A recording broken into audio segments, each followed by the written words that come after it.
Selamat datang bagi yang baru masuk ya. Selamat datang. Hari ini kita akan membahas tentang beberapa pertanyaan-pertanyaan yang sering muncul di market secara global mengenai Nagaya. Tapi sebelum kita berbicara tentang FAQ atau pertanyaan tersebut, saya akan memberikan beberapa update ya dari manajemen. Nah, jadi ini juga beberapa hal yang harus Anda perhatikan. Ya, manajemen ini sangat update. Kami selalu memberikan informasi yang paling up to date, paling terbaru, dan hanya kami berikan di channel resmi dari Nagaya Technologies. Itu ada di beberapa media. Yang pertama adalah Telegram, yang kedua adalah website, yang ketiga adalah email. Nah, jadi saya sarankan terutama bagi Anda yang masih baru, silahkan download aplikasi Telegram. Ya, di dalam aplikasi Telegram itu Anda juga bisa mendapatkan informasi yang up to date. Siapapun boleh masuk, it's free ya. Download aplikasinya pun free. Jadi jangan dengarkan kalau ada yang bilang masuk ke channelnya Nagaya itu berbayar. Jangan didengarkan, tidak ada ya, tidak ada biaya. Bahkan membuat akun pun, membuat wallet di Nagaya pun 100% gratis, tidak ada biaya. Jadi silahkan ya. Dan Anda juga bisa mendapatkan semua transparansi yang Anda butuhkan dan diberikan oleh manajemen Nagaya. Siap belajar hari ini? Boleh saya lihat jempolnya? Boleh saya lihat jempolnya? Oke. Siap mendapatkan informasi baru? Siap mengklarifikasi mitos-mitos yang salah? Oke, baik. Untuk itu ya, saya untuk sesi ini tidak sendiri, saya ditemani oleh Business Development Manager untuk Nagaya seluruh Indonesia, yaitu Pak Yunias. Saya undang dulu ke depan. Selamat malam Pak Yunias. Selamat malam Pak Dani. Sehat semua Pak? Sehat Pak. Dan saya lihat juga Pak Dani tambah seger aja nih Pak. Oh iya dong, harus dong Pak. Apa mungkin gara-gara baju saya putih hari ini Pak? Bisa jadi ya, bisa jadi. Itu seingat saya itu baju putih mengingatkan kita di satu kota, Pak. Betul sekali, Pak. Kotanya Bung Karno. Kotanya Bung Karno. Iya. Ya. Itu sebabnya saya ganti, Pak. Ini, saya ganti DP saya hari ini. Oh iya. Itu kaosnya sama, Pak. Kaos Bung Karno. Ya. Saya ada kaos yang sama. Jadi ini terima kasih ya bagi teman-teman Nagaya di Blitar. Kemarin pas saya dan Pak Yunias berkunjung ya, saya dikasih kaos ini kaos bagus banget ya. Terus kemudian kita juga diberikan kaos Bung Karno. Ya, itu adalah bukti kecintaan Nagaya, holder Nagaya Indonesia terhadap Nagaya, dan juga kecintaan kami dari manajemen kepada Anda. Ya, jadi mudah-mudahan bisa jumpa ya Pak ya dengan Nagaya holder, bukan cuma di kota-kota yang kemarin kita kunjungi, tapi juga kota-kota lainnya mudah-mudahan. Iya, betul. Betul sekali, Pak. Ya, dan selalu bukan hanya ada cerita-cerita yang baru menarik ya setiap kali kita berkunjung, tapi lebih dari itu sebenarnya kita juga mempersiapkan supaya teman-teman di kota-kota mereka bisa membangun komunitas Nagaya yang solid, yang sehat, dan terus berkembang, terus bertumbuh. Ya, tentunya itu harapan kita. Betul sekali Pak, betul. Ya, ingat tujuannya bukan sekedar jualan ya. Jualan itu nomor sekian, nomor kesekian ya. Jadi kalau ada orang bilang, wah saya berikan informasi tentang Nagaya, apakah buat jualan? Itu nomor sekian ya. Tugas Anda adalah Anda memberikan informasi yang tepat. Kenapa? Gara-gara Anda sadar bahwa aset ini bisa membantu mereka, bisa membantu keluarga mereka, bisa membantu orang-orang yang mereka sayangi, ya. Dengan Anda memberikan informasi yang tepat, Anda bisa memberikan mereka masa depan yang lebih baik. Masalah mereka mau beli, mereka mau nggak beli, itu bukan urusan Anda. Ya. Setuju Pak Yunias? Setuju sekali. Iya. Ya, karena Nagaya ada salah satu tujuannya atau misi kita, ya, selain kita ingin merevolusi industri kripto, ya. Dari semua tantangan-tantangan yang dihadapi dan belum ada solusi sampai hari ini, tapi juga tentunya kita ingin mensejahterakan dan mencerdaskan. Betul sekali. Ya, jadi dengan edukasi-edukasi yang terus kita bangun, harapan kita adalah semua holder, ya Nagaya holder itu paham bagaimana cara memilih sebuah aset yang berfundamental, aset kripto yang berfundamental baik, ya bisa di hold untuk jangka panjang. Ya, jadi ini ceritanya nanti bukan cuma jatuh pada pilihan Nagaya saja, Pak Dani, tetapi juga berbagai tawaran kripto di luaran sana kalau memang memiliki fundamental dan kemudian juga performa dan kinerja yang baik, why not ya? Kenapa tidak? Ya, betul ya. Nah, jadi kalau edukasi ini disimak baik-baik, ya, ini akan menciptakan sebuah standar, ya, standar di mana teman-teman semua itu bisa menentukan kenapa saya harus memilih yang ini dan tidak memilih yang itu. Ya, betul sekali Pak. Ya, jadi kita nggak bilang ya, Anda cuma pegang Nagaya dan tidak ada aset lain. Itu menurut saya cukup delusional ya. Saya punya aset lain, ya. Saya punya aset fisik ya, aset fisik, aset tradisional saya punya. Kenapa? Karena mereka punya fundamental yang kalau nggak sama, ya minimal setara lah dengan Nagaya ya. Karena saya orang tradisional Pak. Yang saya cari bukan trading, tapi saya cari tradisional. Nah, tapi kalau ditanya aset kripto apa yang saya punya, cuma Nagaya. Kenapa? Bukan gara-gara saya nggak mau untung ya. Semua orang mau untung. Ya, masalahnya adalah saya nggak mau untung cuma sebentar, tapi besok pusing kepala saya. Saya pengen beli sesuatu, Pak. Yang saya beli hari ini, kalau bisa saya pegang untuk waktu yang lama. Nggak pengen saya jual-jual, Pak. Sambil dia harganya naik, saya terima benefit. Nah, tapi sayangnya Pak, sejauh ini yang bisa memberikan saya itu ketenangan pikiran, kenaikan harga, fundamental yang bagus, benefit setiap bulan ya cuma Nagaya. Ya, betul sekali. Kalau ada yang setara atau lebih baik, tolong kasih tahu saya ya Pak. Masalahnya belum ketemu sampai sekarang. Ya, justru tujuannya kan itu Pak. Ketika Nagaya menjadi sebuah standar baru di dunia aset kripto, tentunya kita juga berharap nanti pada akhirnya ada developer lain yang juga mau membangun atau menciptakan lah ya aset kripto mereka dengan konsep-konsep yang memiliki fundamental. Sehingga ketika ada orang berpikir semua aset kripto itu adalah hanya alat spekulasi saja, nah kita bisa patahkan. Minimal dengan adanya Nagaya itu sudah bisa dipatahkan. Nah, apalagi nanti kalau ada developer yang lain juga mereka menciptakan ya dengan standar minimal itu sama seperti Nagaya. Ya, tentunya itu keren ya Pak ya. Sangat Pak, sangat keren. Ya kita justru mendukung ya, kita justru sangat mendukung. Ayo developer lain conteklah konsep Nagaya. Ya kan mungkin kita mulai dengan pertanyaan yang pertama ya Pak ya. Ini ada yang masuk. Jadi gini, kita sudah dapat beberapa list pertanyaan dari tim PR kita, Bapak Ibu, ya, yang akan kita coba bahas hari ini kepada Anda semua ya.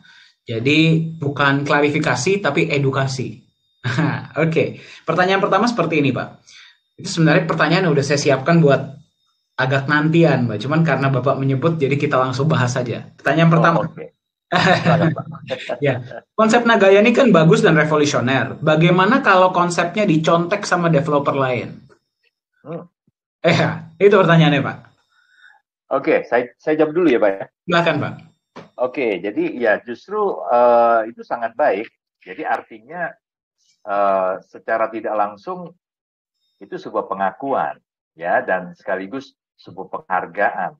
Ya, saya pikir malah kita tidak melihat, waduh, mereka jadi kompetitor dong. Oh tidak. Kita tidak melihat ketika ada yang mencontek konsep Nagaya, melihatnya dengan sinis, lalu kita berpikir, wah ini muncul saingan nih ya, kompetitor nih ya. Ya ayo kita kerjain. Enggak. Jadi saya pikir Nagaya tidak sepicik itu, karena justru kita melihat dari sisi itu sebuah pengakuan, Pak. Sebuah penghargaan. Ya, itu sebabnya mereka akhirnya memutuskan untuk membuat dengan konsep yang serupa. Bukankah tujuan kita adalah salah satunya menjadi sebuah standar baru ya di industri ini. Ya, kalau kita sudah menjadi sebuah standar baru, artinya standar minimal ketika developer ingin membuat ya, minimal itu harus apa yang ada di Nagaya. Ya. Itu mereka juga akan lakukan. Ya, nah apa sih yang membedakan atau apa sih standar baru yang kita inginkan? Yang pertama, Ya, karena ini kripto ini kan hanya sebuah angka digital. Jadi siapapun yang penting dia paham tentang IT, tentang coding, itu kan bisa Pak buat. Dia cuma angka digital doang kok, apalagi kalau dia sudah sedikit atau memang dia mendalami ya bidang atau teknologi blockchain itu sendiri. Tentunya dia bisa Pak menciptakan jaringan blockchain sendiri untuk koin mereka nantinya. Ya. Nah, tapi yang harus diingat adalah itu hanya angka-angka doang, angka-angka digital doang, angka-angka numerik doang, yang tidak ada nilainya sama sekali sebenarnya. Ya. Dan mereka bisa buat itu dalam jumlah yang sangat tidak terbatas. Nah, ini yang harus kita pahami. Lalu bagaimana supaya benar-benar angka digital doang ini dia punya nilai, dia bisa menyimpan nilai. Ya tentunya harus di backup dengan yang kita sebut sebagai underlying asset. Ya, jadi harus ada aset real yang memang bernilai, yang memiliki nilai dalam dirinya sendiri. Itu harus menjadi backup-nya. Ya, harus ada cadangan yang menjadi underlying aset dari si aset kripto tersebut. Ya, nah itu yang pertama. Kemudian kalau mereka ingin menaikkan nilai dengan membuat proyek-proyek, ya silakan kalau memang mereka melihat ada peluang di proyek-proyek digital. Ya, tapi Nagaya sudah memutuskan, paling tidak sampai hari ini kan Pak, memutuskan untuk kita tidak akan membangun proyek-proyek digital. Ya, jadi benefit yang akan diberikan oleh Nagaya kepada holder itu dari atau datang dari proyek-proyek real, proyek fisik yang dibangun. Nah, seperti yang sudah jalan kan Mikto. Ya. Betul ya Pak ya. Jadi paling tidak itu semacam itulah ya. Kemudian juga kalau kita bicara lagi utilitasnya dan sebagainya, maka kita harapkan juga mereka akan melihat Nagaya sebagai sebuah standar baru, sebagai acuan buat mereka. Ya. Mungkin itu Pak yang saya bisa jawab. Keren banget ya. Jadi kita kalau dicontek Bapak Ibu berarti ya kita diakui. Setuju Pak Yunias ya. Nah mungkin saya tambahkan sedikit Pak. Ya, ini juga Pak Yohanes yang sampaikan kepada saya. Ya, pertama kali saya juga nanya seperti itu ke beliau. Ini konsep bagus banget. Kalau ada yang bikin seperti ini, konsepnya persis seperti ini gimana? Jawaban beliau seperti ini Pak. Dia bilang gini, kalau misalkan ada sebuah ladang yang besar banget nih ya Pak ya. Ada satu ladang yang besar, niat kita adalah kita mau ngambil sebanyak-banyaknya benefit dari ladang tersebut. Ya, kita akan takut kalau ada orang lain yang datang, karena mereka akan jadi kompetitor buat kita. Perbedaannya adalah, kalau kita datang kepada ladang tersebut karena kita memang mau tanam di ladang tersebut, kita mau jadikan ladang ini lebih baik. Justru kalau ada orang lain yang datang, Pak, kita akan senang. Karena berarti dia membantu kita untuk membuat ladang ini menjadi lebih baik. Karena kita sendiri nggak mungkin bisa, Pak. Impossible. Yes, betul. Kita sendiri bisa bikin apa sih? Iya, kita butuh bantuan dari yang lain. Jadi kalau ada orang lain yang datang, ya kita akan senang. Nah, jadi kalau niat kita Nagaya, yang pertama apa sih? Kalau misalkan Anda perhatikan, kita mau mencerdaskan dan mensejahterakan sebanyak-banyaknya masyarakat seluruh dunia. Mencerdaskan dan mensejahterakan. Yang berarti kita membuat masyarakat, bukan cuma masyarakat Indonesia, tapi seluruh dunia lebih sejahtera dan lebih cerdas. Dan yang kedua, kan kita mau merevolusi industri kripto. Kenapa? Gara-gara kita percaya kripto ini punya potensi. Saya selalu sampaikan ya, Nagaya ini bukannya anti cryptocurrency. Tidak, orang kita juga kripto kok. Kita pakai teknologi kripto, teknologi blockchain, decentralized ledger, kriptografi. Karena kita akui teknologinya tuh bagus. Pertanyaannya adalah, mereka berhasil sebagai cryptocurrency, belum tentu mereka berhasil sebagai crypto aset. Ya, cryptocurrency berarti saya bisa bertransaksi seluruh dunia tanpa ada perantara, tanpa ada pihak ketiga dengan fee yang kecil. Ya, itu menurut saya cukup luar biasa Pak Yunias. Bukan cukup, sangat. Apa yang Bitcoin lakukan itu menurut saya itu sangat revolusioner. Ya, jadi sebagai cryptocurrency mereka ini berhasil. Nah, pertanyaannya adalah, apakah mereka yang sudah berhasil menjadi cryptocurrency otomatis berhasil menjadi aset? Belum tentu. Kalau kita berbicara aset, kita berbicara tentang nilai. Bukan cuma tentang teknologinya seperti apa. Kita bukan cuma berbicara tentang secepat apa transaksinya ya. Kita berbicara tentang aset itu berarti sesuatu yang kita pegang, bagaimana kita bisa menjaga nilainya. Kita bukan cuma ngomong tentang teknologi dan transaksi, kita berbicara tentang ekonomi, mikro dan makro. Ya, kita berbicara tentang psikologi manusia. Nah, itu yang kita harus bisa jaga juga, Pak. Ya, jangan cuma kita berbicara tentang currency. Nah, jadi kenapa Nagaya mau merevolusi industri aset kripto? Aset kripto, bukan cryptocurrency. Karena menurut kita cryptocurrency sebagai currency sudah berhasil, sudah oke. Ya, of course bisa terus diperbaiki, tapi secara basic sudah dapat lah. Nah, tapi mereka belum berhasil sebagai aset. Nah, jadi kita kepengen, ya para pemain kripto ini, yang pertama, kalau memang mereka ini currency, ya jangan nyebut dirinya aset gitu loh. Jangan nyebut dirinya aset jangka panjang, kalau hari ini nilainya bisa naik 100%, besok tiba-tiba bisa turun 100%, besoknya hilang. Iya, kalau mau menyebut dirinya sebagai aset, ya berarti jagalah nilai itu. Nah, jadi kalau kita punya visi yang sangat besar, mau mensejahterakan dan mencerdaskan dan merevolusi industri ini loh ya kita nggak bisa sendiri lah. Kita jelas butuh pemain-pemain lain juga, ayo kita sama-sama. Seperti yang tadi Pak Yunia sampaikan, kita jadi standar, kita justru lebih senang. Masalahnya sampai hari ini, belum ada yang bisa, belum ada yang bisa ya, belum ada yang konsepnya bisa sangat serupa dengan Nagaya. Kenapa? Gara-gara untuk membuat konsep seperti Nagaya, bagi Anda yang sedang menyaksikan ya, untuk membuat konsep seperti Nagaya, Anda bukan cuma butuh konsep.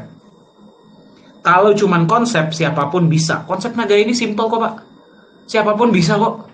Ya, banyak orang yang bilang, wah konsep Nagaya itu revolusioner. Saya bilang, aduh, ini sebenarnya anak baru lulus kuliah ekonomi aja bisa memikirkan konsep ini gitu loh. Pertanyaannya adalah Anda juga butuh eksekusinya dan juga Anda butuh niat baik. Niat untuk mau berbagi keuntungan Anda kepada para holder. Niat untuk mau mengurangi keuntungan Anda karena 50%-nya dalam bentuk emas. Yang tadinya sebenarnya 100% bisa loh buat Anda. Anda mau gitu loh, niat 50%-nya saya belikan emas. Saya jalankan proyek pun nggak sepenuhnya saya pegang hasilnya. 60% saya bagi. Itu tiap bulan loh ya.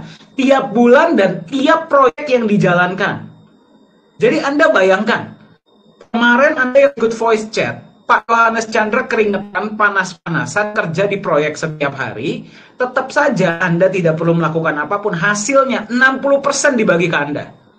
Dan bukan cuma satu proyek, mau ke depannya kita 20 proyek pun, semuanya hasilnya akan dibagi kepada pemegang Nagaya selama untung. Ya, kalau sampai ada kerugian di proyek, yang tanggung manajemen, bukan Anda. Itu niat namanya. Itu butuh niat. Niat untuk berbagi, niat untuk mau mensejahterakan orang lain. Itu yang belum banyak dimiliki oleh banyak orang. Ya, jadi kalau ada yang mau meniru konsep kita, ya, dan saya belum tambahkan, apapun yang dilakukan Nagaya tidak diharuskan dalam industri kripto. Tidak ada keharusannya. Jadi benar-benar purely 100% itu adalah niat dari Pak Yohanes Chandra. Zoom meeting yang kita lakukan hari ini, voice chat bisa 3-4 kali seminggu. Zoom meeting bisa sekarang 2-3 kali seminggu. Apakah diharuskan? Tidak. Apakah Anda yang masuk ke dalam Zoom meeting ini langsung 100% akan beli? Ada minimalnya? Tidak. Ya, Anda mau beli, Anda mau nggak beli, Anda mau punya 1 koin, mau punya 1000 koin, silahkan join di edukasi. Ya, apa itu semua namanya? Niat. Ya, niat itu yang belum tentu dimiliki oleh banyak orang. Kenapa? Karena niat mau capek, niat mau berbagi, niat mau mencerdaskan, niat mau bikin orang lain sejahtera, bukan cuma dirinya sendiri. Ya, jadi kalau ada yang mau meniru konsep Nagaya, silahkan. Dengan senang hati kami dukung. Kalau perlu ayo duduk kami ajarin caranya.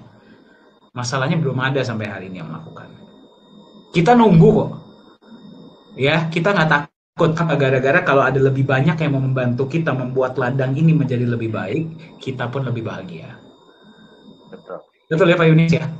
Betul sekali Pak. Ya, jadi saya tambahkan sedikit aja. Silakan, Pak. Ya. Kenapa belum ada? Bukan karena mereka belum melihat, belum mendengar ya tentang Nagaya. Ya, jadi teman-teman Anda harus tahu bahwa Nagaya ini sebenarnya di kalangan industri kripto ya, dan bukan hanya di tanah air ya di Indonesia, tapi juga di luar itu sebenarnya sudah kemana-mana beritanya ya tentang konsepnya. Dan terbukti kita juga sudah dikontak dari beberapa exchanger ya, mereka yang kontak, mereka yang ajak kita bergabung dengan mereka ya. Nah, tapi kenapa belum ada developer yang tertarik untuk atau memutuskan untuk mulai membangun dengan konsep yang sama ya, seperti tadi Pak Dhani katakan butuh niat ya, dan saya tambahkan selain niat juga memang mau berkorban. Dan ini yang tidak banyak, teman-teman. Kalau kita bicara dari kacamata bisnismen ya, pengusaha. Developer ini kan perusahaan. Ya, siapa orang-orang di balik ini? Para pengusaha, para bisnismen, pelaku bisnis. Mereka mau nggak berbagi 60%? Itu sebuah pertanyaan. Ya, dari keuntungan proyek-proyek yang dijalankan, 60% loh. Mereka yang kerja. Seperti di Nagaya, Pak Yohanes Chandra yang harus turun ke lapangan. Bayangkan, manajemen yang bekerja. Anda cuma beli satu kali, manajemen bekerja memikirkan bagaimana proyek pertama bukan cuma jalan ya, tapi bertumbuh menjadi besar. Kemudian pikirkan nanti akan lahir proyek kedua.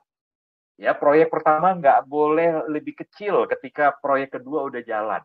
Ya, ini juga harus berkembang terus berkembang. Artinya dipikirkan harus ada manajemen proyek sendiri. Nanti manajemen proyek kedua, demikian seterusnya. Lalu kemudian Anda sebagai holder ada alokasi pembagian keuntungan sebesar 60%. Perusahaan cuma 40%. Nah, ini kalau saya cerita ya, saya tarik ke beberapa perusahaan-perusahaan besar di Indonesia, bagaimana mereka mengambil keuntungan dari kerjasama, khususnya dengan katakan saja dengan orang-orang kecil, UMKM dan sebagainya. Anda bisa miris, teman-teman. Ya, sekali lagi, Anda bisa miris melihat kenyataan. Ya, tapi tidak di Nagaya. Nagaya bagi itu 60%. Dan menurut saya, ini yang tidak mudah untuk akhirnya mereka memutuskan untuk niru konsep ini. Satu lagi ya, teman-teman, meskipun demikian, kalau Nagaya terbukti berhasil, maka tuntutan untuk aset yang dibangun oleh developer, minimal harus sama seperti Nagaya, itu akan datang dari bawah. Ya, dari para holder, dari para investor yang menuntut untuk setiap kripto yang dibuat itu minimal ya harus punya standar seperti Nagaya. Begitu Mbak Dhani. Mantap ya, jadi semoga menjawab ya. Semoga menjawab ya. Jadi apa yang akan kami lakukan sebagai manajemen kalau sampai ada yang meniru konsep kita, Pak? Kita dengan senang hati ya, Pak ya. Kita membuka pintu. Justru saya pernah bicara sama Pak Yohanes, kalau perlu ayo kita ajarin caranya gitu loh. Ayo kita duduk, kita ajarin caranya. Jadi lu juga jangan bikin lu punya member rugi lah. Ayolah, kita untung sama-sama lah. Ya, kita sebagai kita sebagai developer, kita juga happy, holder juga happy.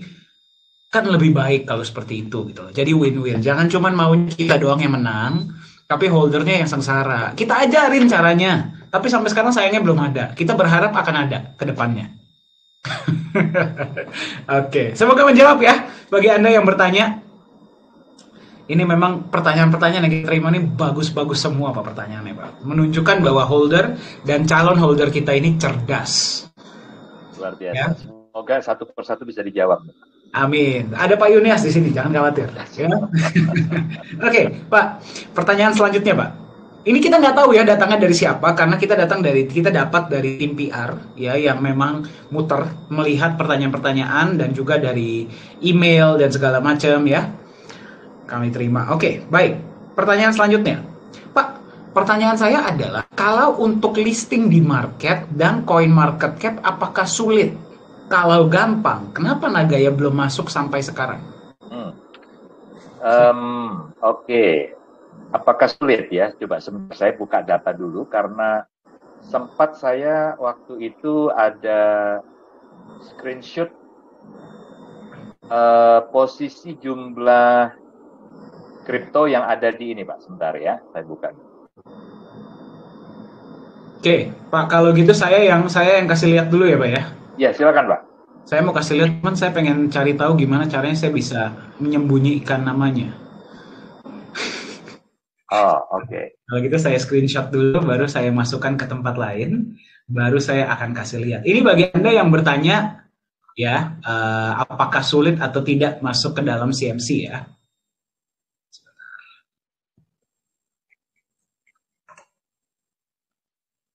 Oke. Saya share screen ya, Pak ya. Mohon izin ya. Ya, silakan, Pak, silakan. Oke, sebentar. Bisa lihat layar saya? Kelihatan, Pak, kelihatan. Kelihatan? Bisa dibaca? Bisa dibaca. Agak kecil ya. Saya nggak bisa zoom, Pak. Ini yang paling maksimal. Oke. Tapi masih bisa. Kebaca? Ya. Malam bro, mau info promo. Kalau ada project yang butuh untuk listing CMC dan bonus CoinGecko, working time pengerjaan 1 hari untuk token, estimasi paling cepat normal waktu 7 hari. Pengerjaan 2-7 hari untuk exchange, estimasi paling cepat normal waktu 30 hari. Cost, biaya untuk listing token 2.000 USD, biaya untuk listing exchange 2.500, berlaku sampai akhir bulan Agustus.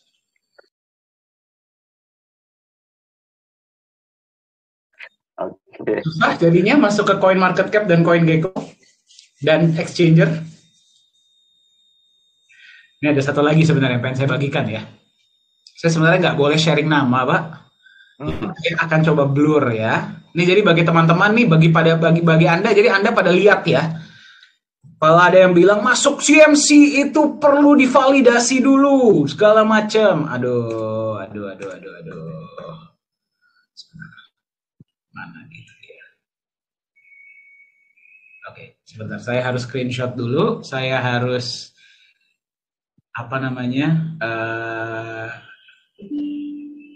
saya ini dulu ya, saya tutupin namanya.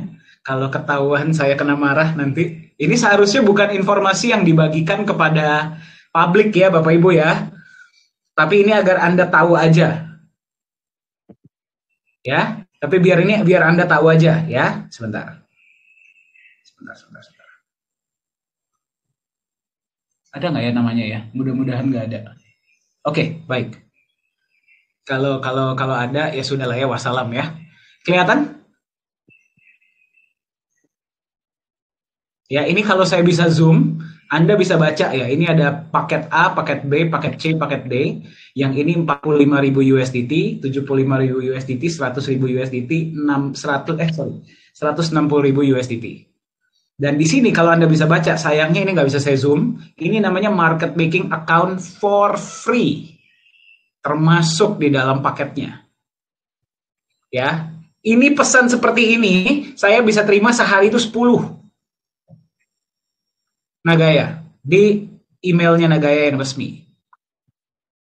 Masih bilang masuk exchange, masuk CMC itu sulit? Jadi saya itu saja, Pak. Silakan ditambahkan, Pak. Oke, sekarang saya tambahkan ini, Pak. Ini saya baru ketemu nih filenya. Oke, ya. Jadi teman-teman coba lihat yang di sini saja. Ini kelihatan nggak, Pak? Agak kecil juga sih. Atau saya kelihatan, Pak. Kelihatan, Pak. Ini. Nah, oke. Ini data per tanggal 10 November, Pak. Ya, pukul 00. Jadi ini benar-benar niat waktu itu, memang saya jaga, Pak. Saya tunggui, Pak. Dan Pak Dani tahu nggak? Ya, 2 menit sebelum pukul 00, Pak, itu 705, Pak. Jumlahnya 21.705. Ya, total aset yang terdaftar. 2 menit sebelum pukul 00, dia bertambah 1, jadi 21.706. Oke, itu satu fakta yang saya ingin tunjukkan. Catat aja 3 angka yang di belakang, 706. Di tanggal 10 November. Ya, sekarang kita lihat posisi coin market cap hari ini, Pak. Per hari ini. Ada berapa ini?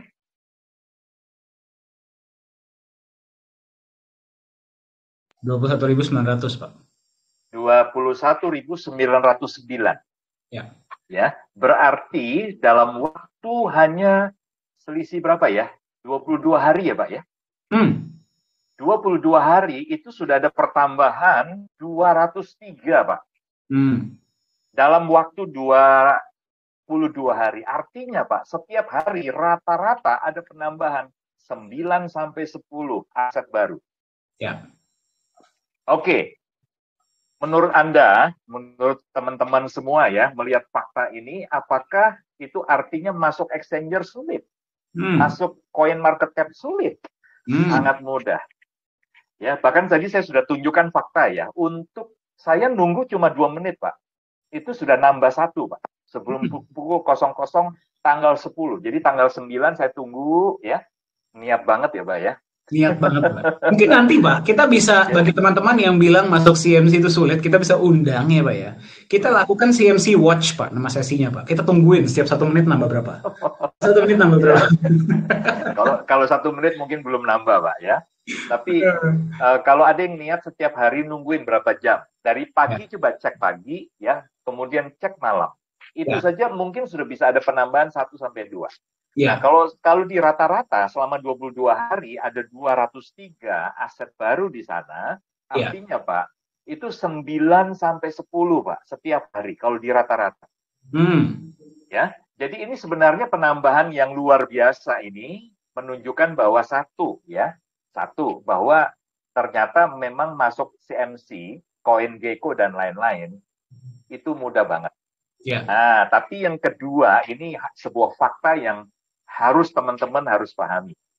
Ya, coinmarketcap.com, CoinGecko dan lain-lain itu bukan sebuah lembaga validator. Ya, dan lebih sebenarnya ini lebih ya, Pak ya, lebih rawan lagi adalah karena dia tidak diregulasi. Tidak ada regulator, Pak. Tidak ada pengawas yang dari pemerintah resmi. Ya, ini benar-benar pelaku bisnis juga, orang-orang di industri juga. Dan kita tahu ya, coin market cap itu dimiliki oleh Binance, diakuisisi oleh Binance. Ya, jadi miliknya Binance itu coin market cap. Jadi ada kepentingan bisnis di sini.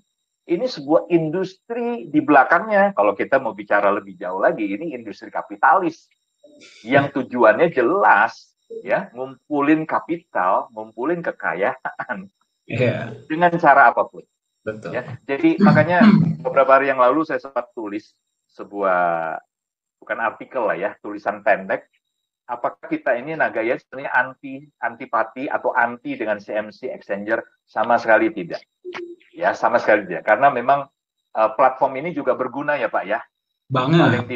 Paling tidak untuk kita ini bisa melihat aset-aset mana yang ya punya value lah, layak untuk kita beli, kita hold. Sebenarnya itu sebenarnya portal informasi sih, Pak, menurut saya. Ya, CMC itu adalah portal informasi, exchange itu hanya portal jual beli. Sekedar itu saja, tidak lebih. Dan Nagaya membutuhkan itu nanti. Ada waktunya kita juga akan di sana. Jadi bukan kita itu anti sebenarnya.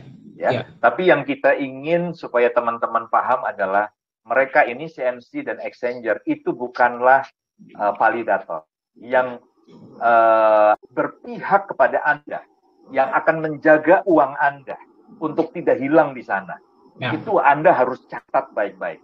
Ya, mereka siapapun pelaku bisnis developer, pengembang, mau dia ada blockchain-nya, mau dia benar-benar menjalankan skema Ponzi, ya, atau koin atau token itu dibuat hanya untuk exit plan karena bisnis mereka yang sebelumnya itu sudah mau scam, dan untuk skenario keluarnya, jalan keluarnya mereka datang ke developer kripto, mereka buat kripto atau token. Ya, mereka nggak peduli, teman-teman. Exchanger, CMC, CoinGecko nggak peduli. Mereka nggak akan tanya tujuannya untuk apa ini. Mereka tidak akan validasi, ya. Jadi siapapun yang mau daftar dengan syarat, ya tentunya tadi Pak Dhani sudah sampaikan, ada dana, ya, ada biaya-biaya. Yeah. Selama you berani bayar, welcome. Yeah. Dan ingat ya, mereka tidak akan menjaga kepentingan dana investor yang dipertaruhkan di situ. Ya, jadi saya pikir teman-teman, apa yang kita sampaikan ini bukan sebagai satu sikap bahwa kita antipati dengan CMC, CoinGecko atau Exchanger. Ingat ya, satu hari platform-platform ini juga kita butuhkan. Ya, tetapi misleading information yang mengatakan kalau sudah masuk sana pasti aman, justru ini akan banyak menjadi jebakan-jebakan yang membuat kerugian di pihak investor yang terlanjur hanya percaya dengan misleading tadi.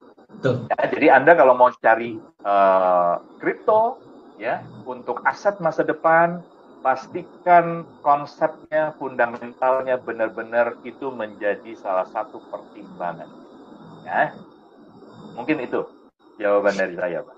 Sudah sangat lengkap ya Pak ya. Nah mungkin setuju Pak, kita bukannya anti dengan CMC ya, kita tidak anti dengan CoinGecko, kita tidak anti dengan Exchanger, karena sekali lagi mereka ini adalah portal informasi, bukan portal validasi, portal informasi saja. Oh ada koin ini, oh ada koin ini, selesai ya. Nah tapi yang membuat saya kadang-kadang bingung, apalagi kita sudah di manajemen ya Pak ya, Pak Yunias pun sudah melihat data-data ini yang tadi saya kasih lihat. Kenapa saya berani kasih lihat? Karena ini data publik, semua orang sudah tahu. Apalagi pemain kripto, semua orang sudah tahu.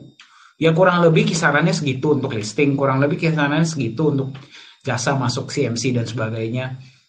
Ya itu semua sudah tahu. Jadi kalau ada seseorang atau beberapa entitas tertentu yang bukannya berarti sekali lagi ya, bukan berarti masuk CMC, CoinGecko, dan Exchange itu salah. Kita juga akan masuk suatu hari untuk memberitahu kepada dunia bahwa Nagaya itu ada. Ya, tapi sekedar itu saja. Kita menginformasikan kepada dunia bahwa Nagaya itu ada. Tadi saya belum kasih lihat, saya belum zoom kepada Anda. Kalau Anda lihat di dalamnya, kalau kita ambil paket yang berapa, itu Anda dapat free. Tadi market making juga sudah dikasih tahu oleh Pak Yunias, sebenarnya itu saya nggak mau angkat ya. Tapi Anda juga dapat free adalah PR newsletter. Jadi media pun bisa Anda beli.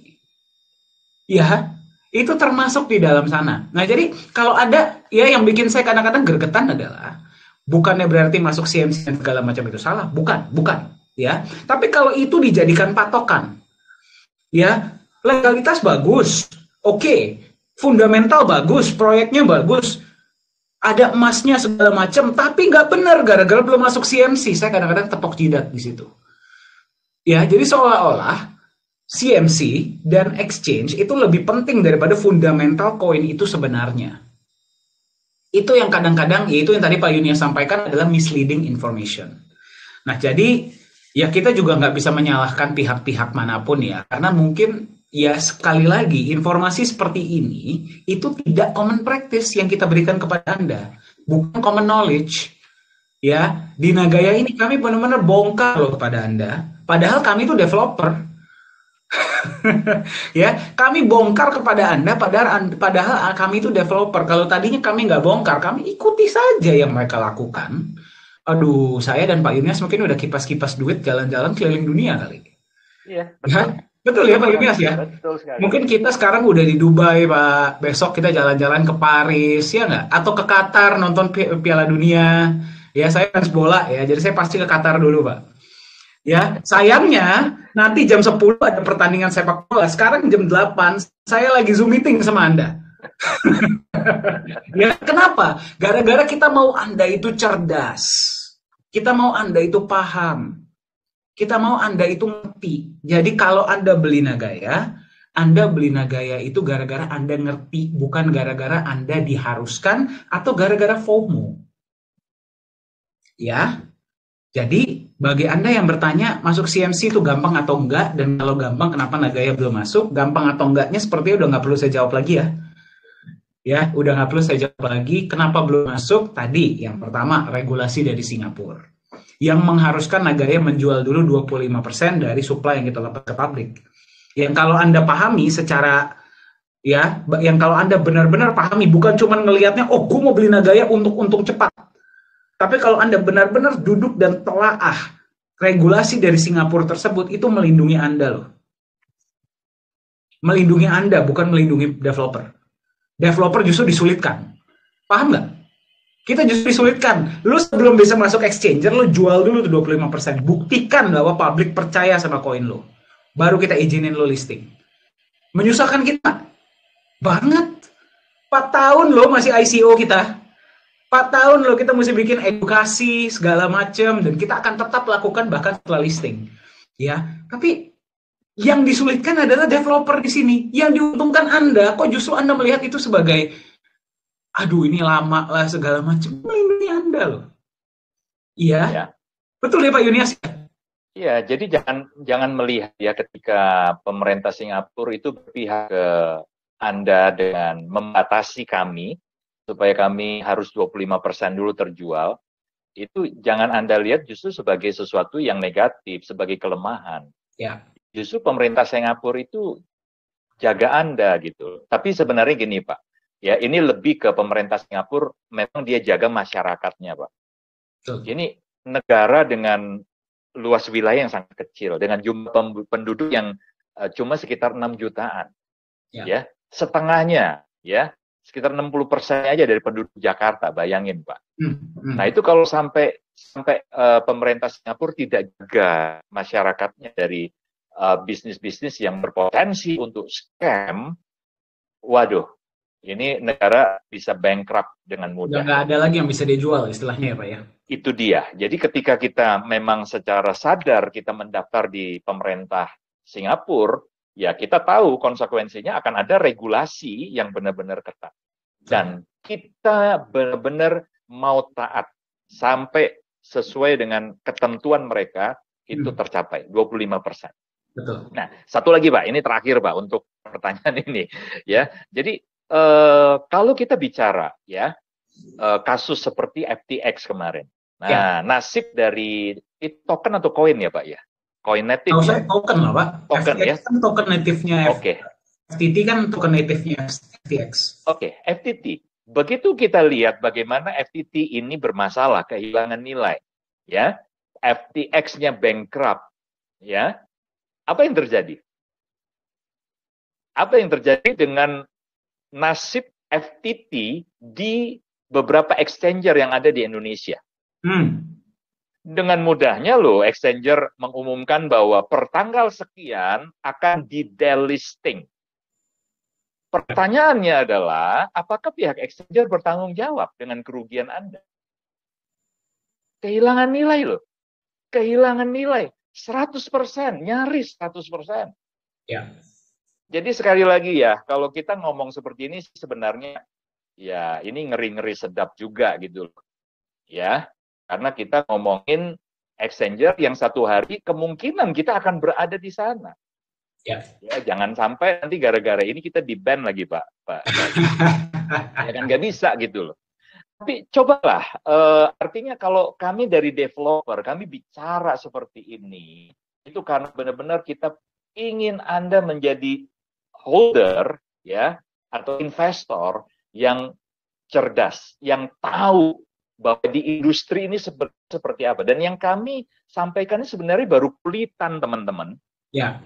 Kami juga nggak mau gitu loh, jadi musuh buat semua orang, ya, dengan developer, dengan pelaku-pelaku industri dari industri kripto, ya kan? Kita hanya menyampaikan sesuatu yang kita pikir ini perlu Anda pahami supaya Anda cerdas. Selebihnya Anda dior, ya, research sendiri, cari tahu. Kami kasih umpan, Anda silakan research. Apakah yang saya sampaikan, yang Pak Dhani sampaikan, dari manajemen sampaikan, ini benar atau enggak?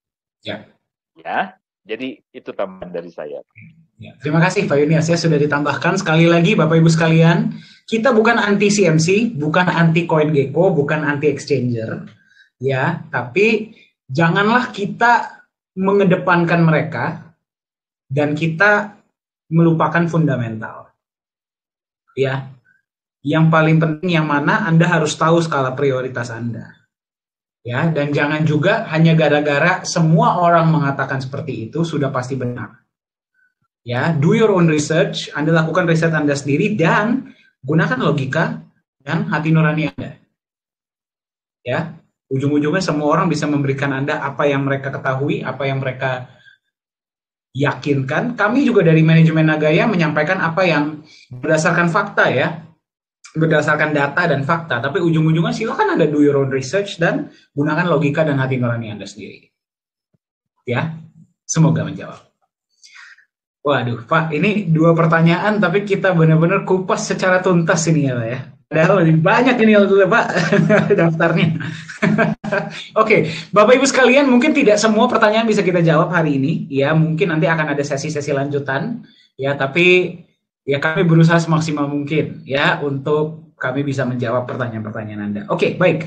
Pak, apakah sudah ada update untuk proyek kedua dan bagaimana progres untuk proyek pertama pada tahap ini? Menarik ya. Jadi teman-teman yang harus kita pahami, proyek pertama itu sudah dijalankan dari Oktober 2020. Itu sebenarnya proyek yang setengahnya memang agak dipaksakan waktu itu ya. Karena informasi yang saya peroleh Pak Dhani di awal itu persis Pak 1 bulan Pak. 1 bulan ketika saya baru saja mengenal Nagaya. Ya, informasinya adalah sebenarnya rencananya di 3 juta, penjualan 3 juta baru proyek bisa dijalankan. Ya, tapi karena ada permintaan dari bukan permintaan lah. Ya, setelah diskusi dari senior juga ada yang memberikan masukan, pertimbangan setelah dihitung oleh Pak Yohanes. Oke, bisa dijalankan ketika penjualan di 1 juta. Ya, tapi memang tidak bisa terlalu berharap ya proyek ini akan di awal sudah bisa memberikan hasil yang maksimal kepada kita. Tapi puji Tuhan Pak, selama 2 tahun proyek ini berjalan, ternyata hasilnya luar biasa. Ya, kalau kita bicara perkembangan Pak, ya yang tadinya awalnya kalau kita hitung 1 juta Nagaya di $1 waktu itu ya Pak ya, berarti alokasi untuk proyek itu kan kurang lebih hanya di $300.000 Pak. Ya. Ya toh. Kurang lebih di angka 4,5 sampai 5 miliar modal yang dialokasikan. Ya, itu artinya memang benar-benar kalau Pak Yohanes bilang kita cuma nebeng saja, ingat ya, kita cuma nebeng, itu memang betul-betul nebeng, ya kan? Ya terbukti eskavator pun harus sewa, dump truck pun harus sewa, dan semuanya serba nebeng, ya. Tapi hari ini kalau kita lihat perkembangannya, kita sudah punya 2 eskavator, ya, yang dibeli secara cash. Nah ini luar biasa, ya. Belum lagi armada-armada yang lain, ya, tim kerja, tim proyek yang semakin profesional sampai ke sini. Nah itu yang perkembangan dari proyek pertama ya. Sekarang juga kita ini dipercaya ya Pak Dhani ya oleh Akarmas Internasional, pemilik lahan, dengan sebuah lahan yang eksklusif itu diserahkan kepada Nagaya untuk kita bisa eksplorasi. Nah itu juga luar biasa. Itu satu prestasi yang kita perlu bangga. Ya kita semua perlu banggakan. Nah yang kedua tentunya proyek kedua sudah bahkan kalau teman-teman semuanya mau tahu ya, dari bulan Juni 2021 itu saya belum manajemen. Ya, dalam satu kesempatan saya jalan dengan Pak Yohanes Chandra waktu itu dengan Pak Edo, Pak Dhani. Ya, Pak Dhani waktu itu lagi entah di mana waktu itu ya. Yang pasti saya sama Pak Yohanes dan Pak Edo kami ke satu tempat. Lalu Pak Yohanes Chandra menunjukkan ada beberapa dokumen terkait beberapa alternatif proyek kedua. Bayangin Pak Dhani, itu 1,5 tahun yang lalu loh. Ya, jadi sebenarnya proyek kedua ini sudah dipersiapkan dan bersyukur sekali karena memang belum bisa dieksekusi ya karena penjualan kita nunggu 6 juta. Artinya pilihan untuk proyek kedua kita nggak perlu terburu-buru seperti yang pertama Pak. Nah, artinya proyek kedua nanti kita bisa pilih satu dari banyak pilihan yang terbaik. Ya, jadi teman-teman jangan berpikir bahwa manajemen tidak punya keinginan untuk bisa mengeksekusi proyek kedua ini secepatnya. Ya, karena teman-teman harus tahu ya, ini sudah banyak kan perusahaan yang mungkin akan ajak kerjasama, ya, mau kerjasama dan sebagainya. Tapi kan nggak bisa nunggu terlalu lama. Ya, mereka juga punya calon-calon investor lainnya. Jadi bayangin ya, kalau ada satu tempat sudah, waduh, naksir banget lah. Ya, Pak Yohanes Chandra bilang, waduh ini bagus nih, bagus sekali gitu. Tapi ya pihak yang lain yang ngajak kerjasama ini nggak bisa nunggu terlalu lama. Ya, jadi teman-teman doakan saja dan dukung ya, khususnya nanti terkait dengan program Nagaya 1000, teman-teman ayo semuanya ambil bagian. Atau kalau Anda belum bisa ambil bagian, minimal ayo Anda kenalkan Nagaya ya kepada teman-teman keluarga Anda supaya bisa berpartisipasi. Kita kebut menuju 6 juta itu kita kebut teman-teman. Ya, supaya peluang-peluang terbaik yang ada di depan mata ini kita bisa segera eksekusi. Ya, mungkin itu dari saya Pak Dani. Ya, sudah cukup dan sangat menjawab, Pak. Terima kasih. Oke, baik. Oke, pertanyaan selanjutnya. Ya, mungkin kita bisa bahas sekitar 2 atau 3 pertanyaan lagi ya, Pak ya. Oke, sebenarnya ini pertanyaan tentang legalitas, Pak. Ya, sebenarnya pertanyaannya seperti ini. Sebenarnya status legalitas Nagaya sendiri sebagai aset kripto di Indonesia seperti apa? Seperti itu pertanyaannya, Pak. Oke, jadi teman-teman kalau untuk legalitas di Indonesia, kita harus sadar ya, kita harus sadari bahwa yang diregulasi oleh pemerintah lewat Bapepti tentunya ya, itu baru sebatas exchanger-nya. Ya, jadi market pasar fisik aset kripto, tempat di mana aset-aset ini itu diperjualbelikan, diperdagangkan. Nah, regulasinya baru sebatas itu. Memang ada ketentuan ya, baru kemudian ada ketentuan aset-aset yang memenuhi standar atau memenuhi syarat yang boleh diperjualbelikan itu seperti apa? Harus memenuhi persyaratan 1, 2, 3 dan seterusnya. Nah, salah satu klausul ya, persyaratan aset kripto yang bisa diperjualbelikan, katakanlah ya di Indodax, di toko kripto dan lain-lain. Salah satunya, cuma sayang ya, ini pasal ini dibuat agak ambigu. Ya, di situ sebenarnya sudah bagus, Pak. Tercantum persyaratan 30%. Nah, tapi memang kalimatnya adalah masyarakat ini bisa memiliki sampai dengan 30%. Jadi porsi kepemilikan publik itu bisa diatur sampai dengan 30%. Ya. Nah, ini memang dibuat ambigu dan tidak tegas. Beda dengan Singapura. Singapura mensyaratkan kepemilikan publik minimal 25%. Baru kita bisa masuk exchanger. Nah, kalau kita masuk Indodax atau toko kripto dan lain-lain di Indonesia, itu persyaratan dibuat ambigu, Pak. 30% bukan syarat mutlak, minimal. Ya, kepemilikan publik itu bisa sampai dengan 30%. Tapi yang menurut saya justru jadi blunder adalah ketika di pasal berikutnya, ya, di pasal-pasal bawahnya itu dinyatakan bahwa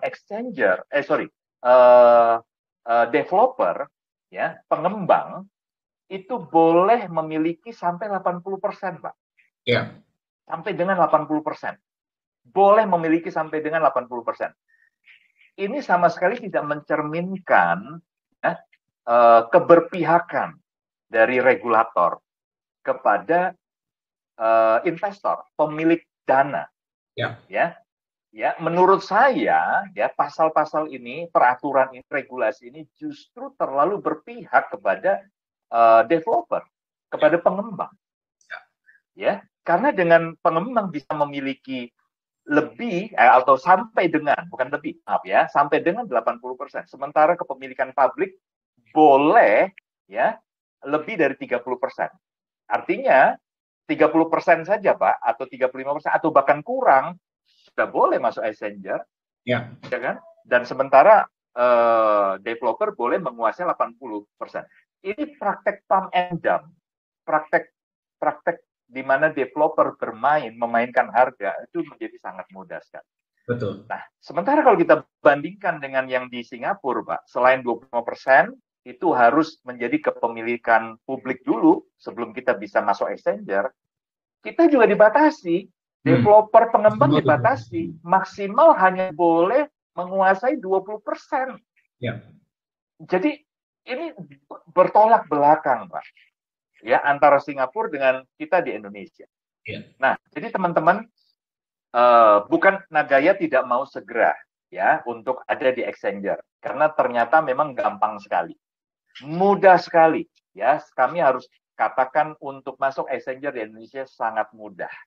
Ya, tetapi ingat, kita tidak mau melanggar ketentuan dari pemerintah Singapura. Ya, karena apa? Kalau sampai Nagaya di-ban oleh pemerintah Singapura, selesai. Ingat ya, Nagaya bukan marketnya hanya Indonesia. Ya, kita minimal sudah lebih dari 50 negara ya Pak ya. Lebih, betul. Lebih dari 50 negara teman-teman. Bahkan teman kita, kawan kita kemarin baru saja menunjukkan ada pembelian dari Kanada. Ya, dari Kanada itu sekitar $1.300 atau berapa itu. Ya, ada kawan kita yang menunjukkan itu kepada di salah satu grup.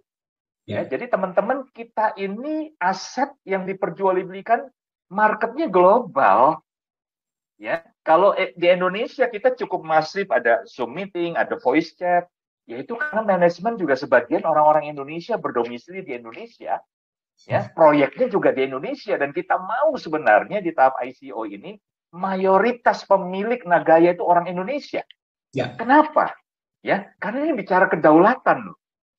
Ya, nikel itu jadi incaran dunia, sampai Indonesia digugat loh sama Uni Eropa ke WTO, menang lagi. Coba, nikel itu sumber daya alam kita. Kalau kepemilikan Nagaya, di mana proyek kita yang pertama adalah nikel, benefitnya itu lebih banyak dirasakan, dinikmati oleh teman-teman kita di luar Indonesia.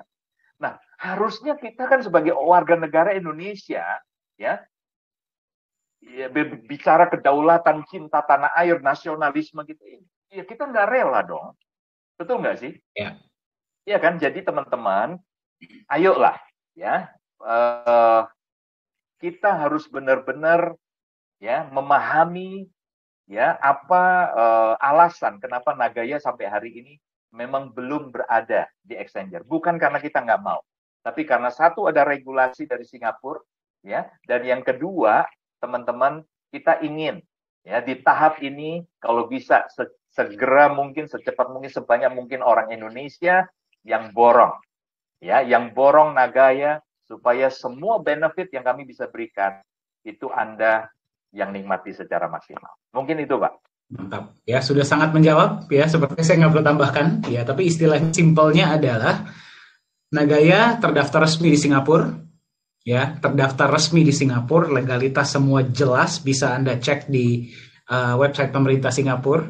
Bagaimana statusnya di Indonesia? Memang dari awal kan kita sampaikan, Nagaya belum terdaftar di Indonesia. Seperti halnya ya kripto-kripto lain pun sebenarnya tidak ada legalitasnya di Indonesia, karena di Indonesia legalitas untuk exchanger. Ya, jadi kalau ada teman-teman kita di luar sana yang bilang, Pak, saya mau beli kalau nanti sudah terdaftar di Indonesia, ya silahkan. Ya, kita sudah listing di exchanger yang terdaftar resmi di Bapepti, otomatis Nagaya akan terdaftar. Ya, bagaimana caranya itu bisa terjadi? Tadi kembali ke poin utama, 25%. Ya, 25% supply yang kita lepas ke publik, kita berhasil jual, kita boleh mendaftarkan diri bukan cuma di exchanger Singapura, Indonesia, tapi seluruh dunia.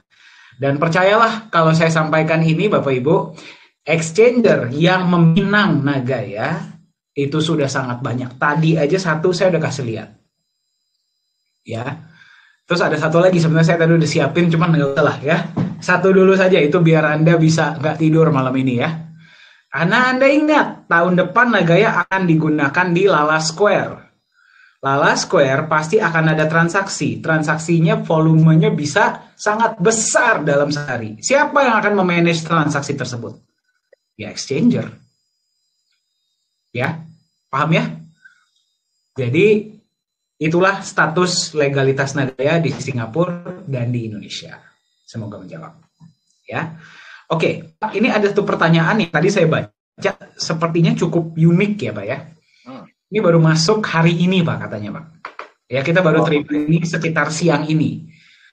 Ya, jadi seperti ini. Katanya, Pak, kalau saya bisa diyakinkan dan saya bisa dibuat percaya kalau Nagaya ini bagus, saya akan masuk 100 juta rupiah. Oke.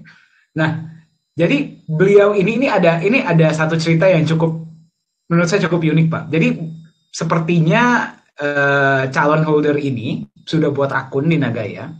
Dia mencoba mengirim USDT ke walletnya Nagaya, wallet kita, wallet perusahaan. Kan kita kan bisa ya mendaftar menggunakan USDT. Terus USDT-nya kita top up ke dalam akun mereka. Nah, memang blockchain ini kan bisa dilihat seluruh dunia dan transparan ya. Katanya ketika dia buka wallet blockchain Nagaya USDT-nya itu ada hanya 62 USDT, Pak, 62 dolar. Nah, jadi pertanyaan dia, kok perusahaan sebesar Nagaya hanya ada 62 dolar di wallet USDT-nya, Pak? Saya jujur agak sedikit ketawa sih pas saya lihat pertanyaan ini, tapi siapapun berhak bertanya ya. Iya, iya. Jadi mungkin Pak Yunias boleh jawab dulu, Pak? Oke, iya, iya. Oke, jadi ceritanya mungkin yang bersangkutan ini ingin mencoba melakukan USD top up, ya, karena mekanisme kita sebelum di exchanger itu kan sebelum bisa melakukan pembelian sejumlah Nagaya dari perusahaan, ya, itu harus melakukan yang namanya USD top up. Nah, rupanya yang bersangkutan waktu diberi alamat tujuan, jadi dia mau menggunakan USDT. Kalau menggunakan USDT pasti nanti akan ada informasi wallet ya, alamat USDT tujuan. Nah, itu adalah wallet USDT wallet dari perusahaan ya. Jadi bukan USDT-nya siapa-siapa, itu perusahaan punya. Nagaya Technologies punya ya. Nah, rupanya yang bersangkutan ini melakukan tracking dulu, Pak. Ya, dia cek dulu di Tronscan. Jadi siapa saja lah bisa melakukan jadi Bapak sudah dengar ceritanya ya, Pak ya? Iya, tadi kebetulan ada apa namanya dari Pak Indra ya. Pak Indra sempat telepon saya. Ya, sorry, saya baru dengar tadi sore soalnya Pak ceritanya, Pak. Betul ya. Kurang lebih jam 6 tadi, jam 6 sore. Jadi 1 jam sebelum kita mengudara, Pak Indra telepon saya. Ya, dan jadi yang bersangkutan ini rupanya dia melakukan pengecekan di Tronscan.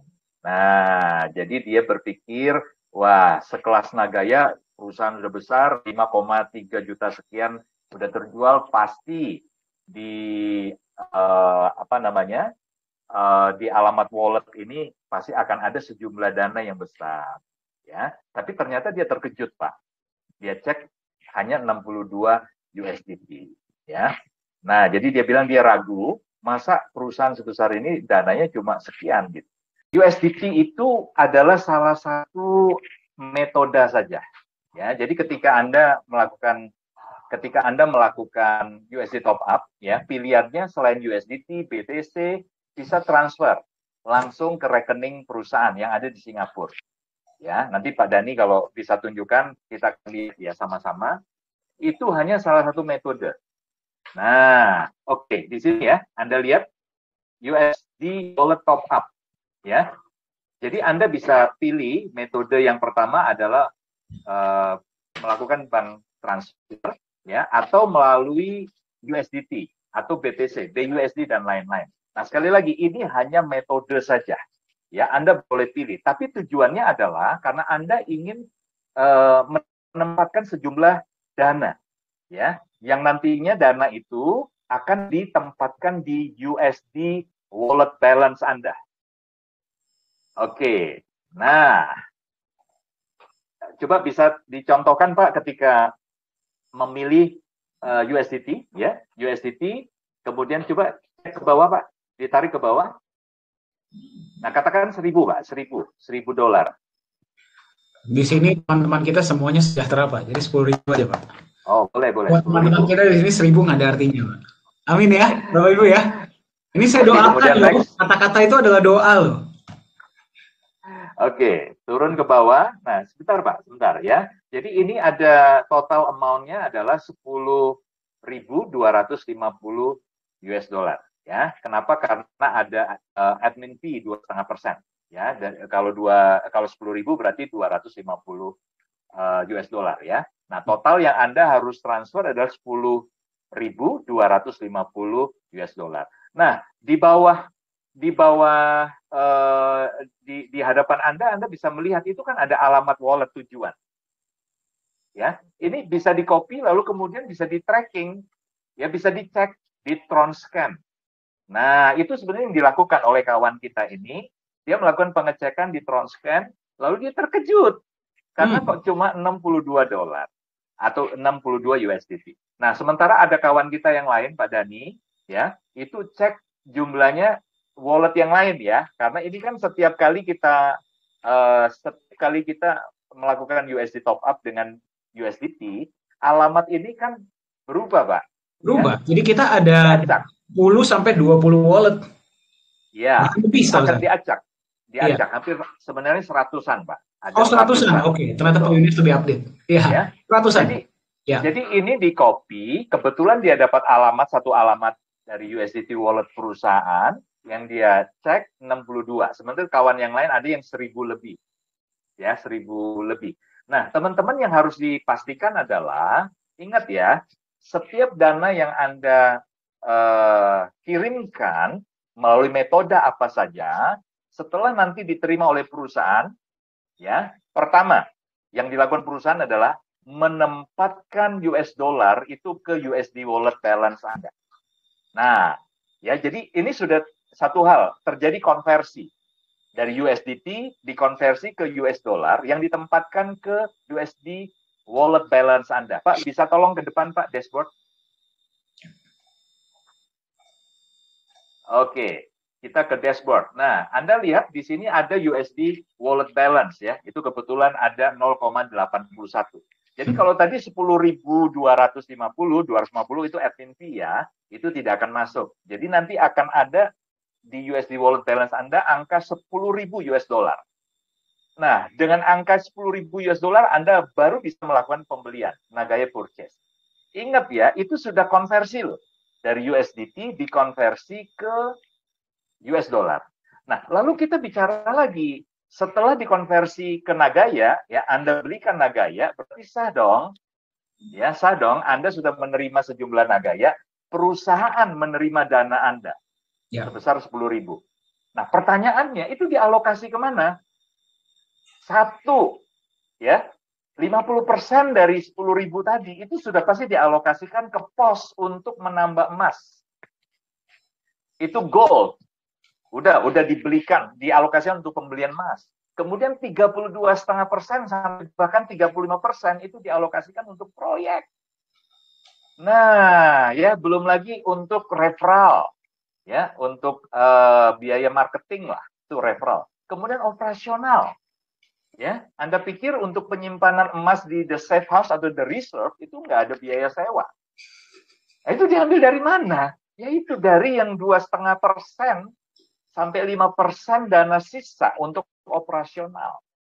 Aduh, jadi teman-teman, jadi jangan Anda bayangkan dana Anda terparkir ketika Anda kirim dalam bentuk USDT, maka dana itu akan terparkir di alamat itu, makin lama makin besar. Lah, kalau terparkir di situ, kami nggak boleh konversi jadi USD dollar, maka yang tadi 10.000 di USD wallet balance Anda itu dari mana? Justru jadi tanda tanya dong. Perusahaan ini benar nggak sih gitu ya? Nah, justru karena dari USDT itu bisa dikonversi ke US dollar dan ada di USD wallet balance Anda lakukan purchase. Setelah purchase, kami terima sah 10.000 itu dialokasikan kepada pos-posnya. Ya. Nah, jadi yang Anda lihat kalau ada 62 USDT sisa, kemudian ada 1.000 USDT sisa, saya sebutkan tadi sisa, itu benar-benar sisa yang belum kami konversi, teman-teman. Ya, jadi yang 62 itu juga nanti kan ada yang nambah ya, yang top up ya Pak Dhani ya. Ya. Akan ada penambahan, mungkin setelah sekian banyak pasti akan ditarik itu. Nah, Pak Yohanes Chandra lagi-lagi memberi ilustrasi nih Pak. Ya. Contoh, kalau Anda beli barang ya, katakan saja di mana, di Tokopedia. Ya. Atau di mana, di Shopee gitu ya, Anda beli gitu kan. Nah, Anda kan menempatkan dana tuh di virtual account kita, di mana yang ada di Shopee katakan aja. Anda kirim dari rekening bank Anda masuk ke virtual account Anda yang ada di Shopee itu, akun Anda. Ya. Nah, waktu Anda melakukan pembelian, barang A, katakan handphone, pertanyaannya, apakah dana Anda yang di virtual account Anda di Shopee tadi situ nggak boleh berkurang? Katakan Anda punya 10.000 $10.000 di akun virtual Anda di sana, lalu Anda beli handphone harga $1.000. Lah, ketika Anda sudah sah pembelian, masa $1.000 nggak boleh dipotong dari 10.000 dana Anda di sana? Nah, itu ilustrasinya yang diberikan oleh Pak Yohanes Chandra.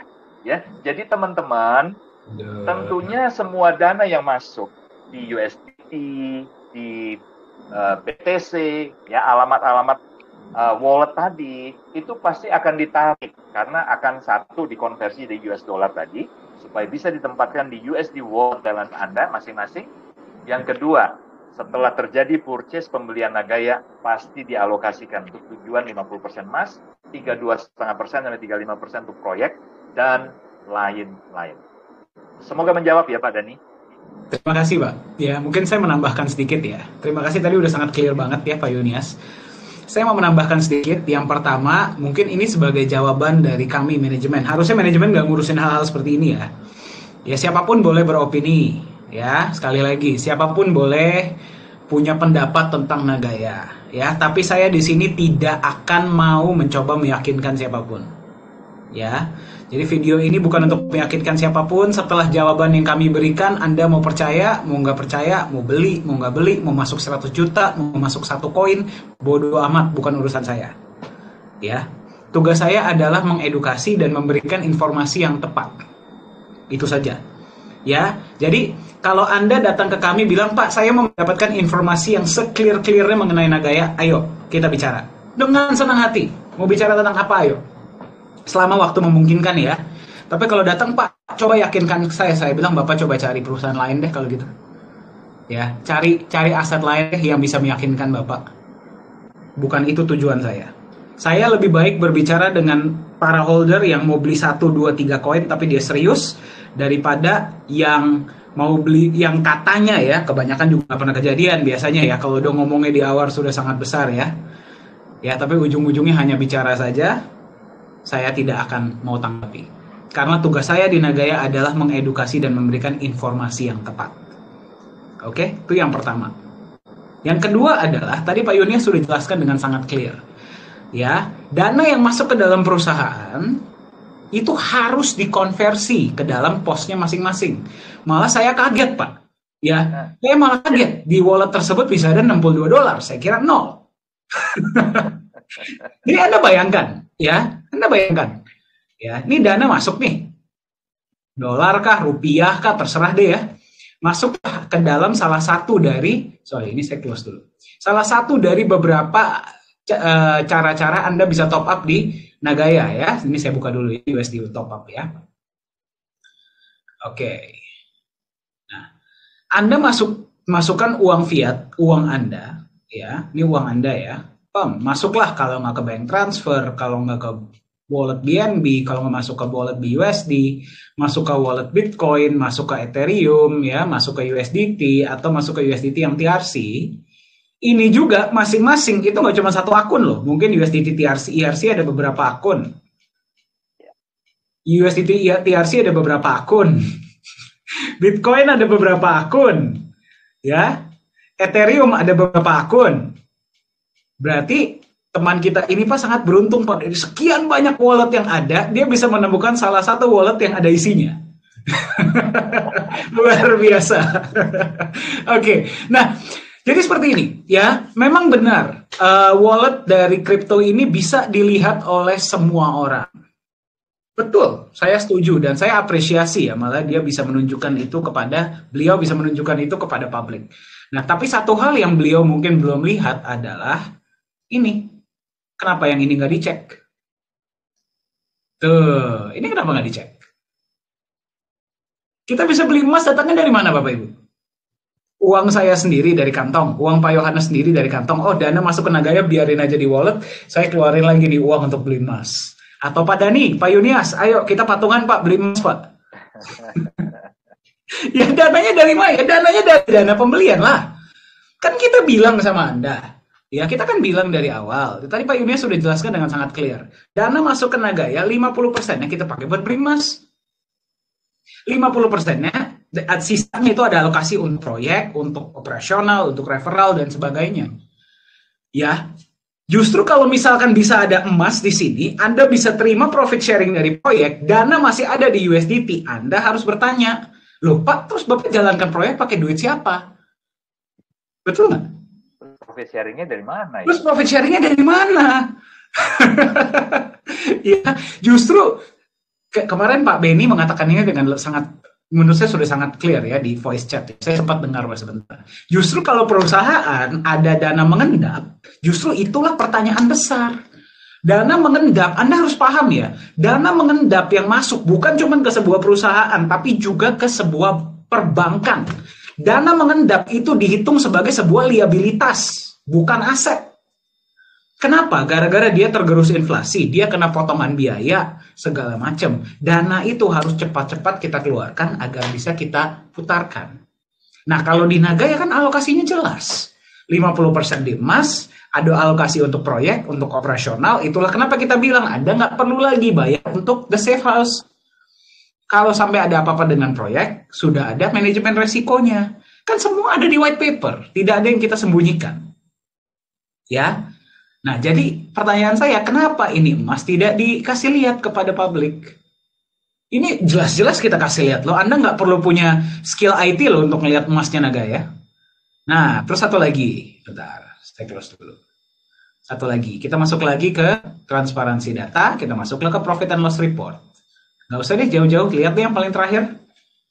Nah, ini kenapa nggak dilihat? Kenapa nggak dikasih lihat? Ya, di semua dananya jelas loh.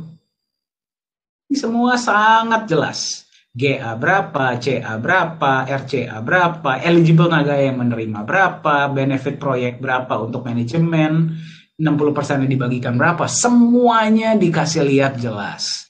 Dan sekali lagi, Anda tidak perlu skill IT khusus untuk bisa melihat data ini.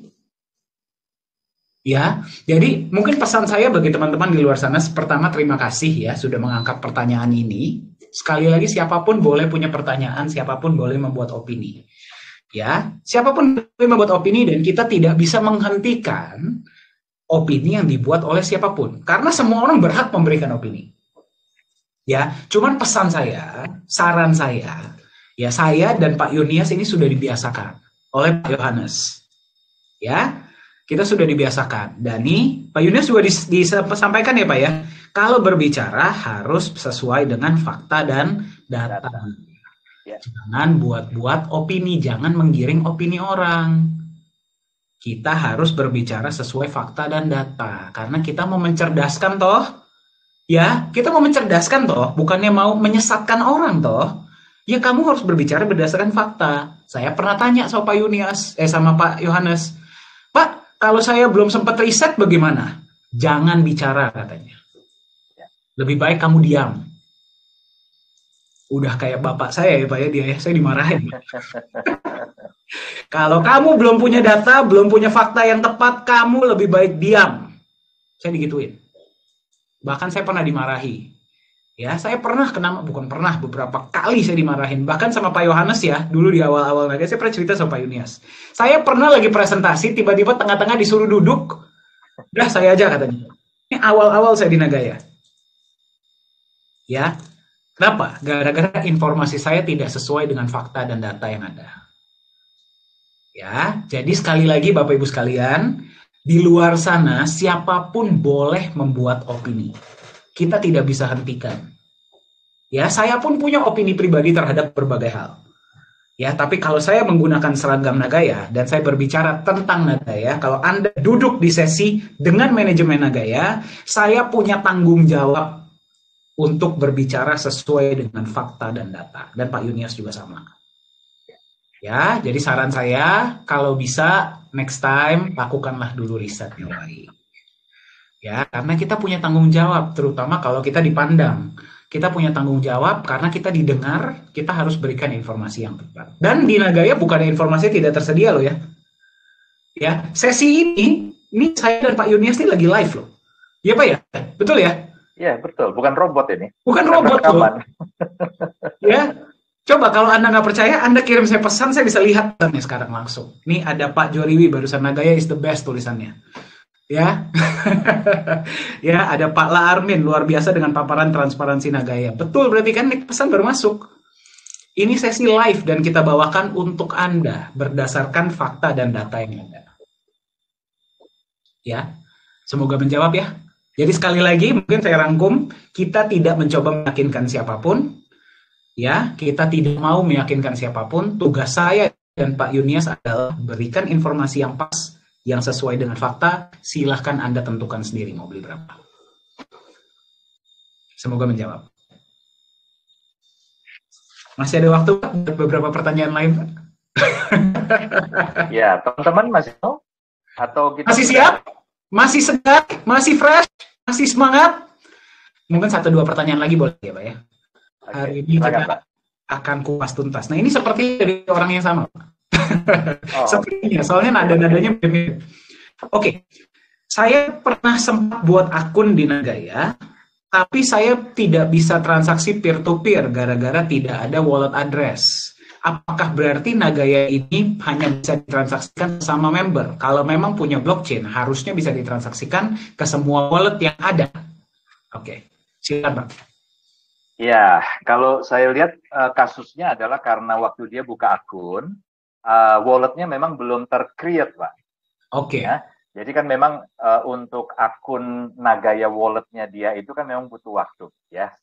Sekian menit, ya, itu baru akan muncul. Ya. Nah, rupanya beliau mungkin waktu create account itu juga sambil live, mungkin, ya.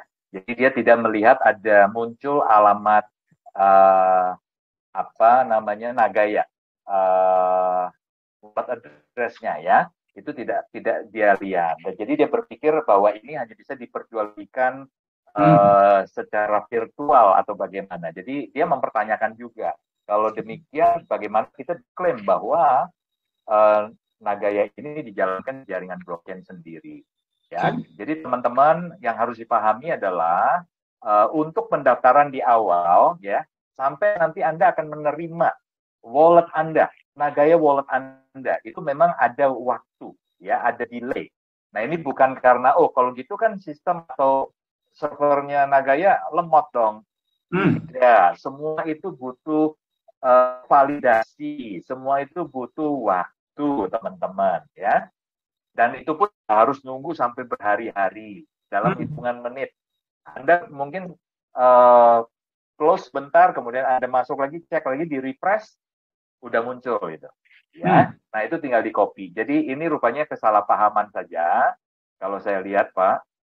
Jadi beliaunya ini mungkin sekarang kalau dia cek akunnya sudah ada kan alamat walletnya, ya, wallet Nagayanya, ya baru dia menyadari bahwa memang benar kita bisa ditransaksikan secara peer-to-peer, ya. Nah, jadi teman-teman untuk membuktikan Nagaya ini benar punya blockchain atau tidak, itu minimal ada 3 hal. Ya, 3 hal. Yang pertama, alamat Nagaya Anda, ya, atau Nagaya wallet address Anda. Ya, itu membuktikan bahwa Nagaya ini dijalankan di atas jaringan sendiri, ya, dan terbukti Anda bisa peer-to-peer, ya. Anda bisa peer-to-peer dan bisa di-tracking. Nah, yang kedua adalah Nagaya punya yang namanya Explorer, Nagaya Explorer. Ya, bahkan Anda bisa cek mulai dari yang namanya blog Genesis. Ya, blog Genesis ini adalah blog paling awal. Ya, itu blog pertama kali tercipta. Nah, itu di 2018. Kalau saya nggak salah di bulan Juni ya Pak ya, saya tanggalnya lupa. Jadi, ya, tahun 2018. Betul. Yang pasti kalau nggak salah Juni 2018 itu blog pertama kali tercipta. Ya, jamnya juga cantik ya, tidak disengaja itu.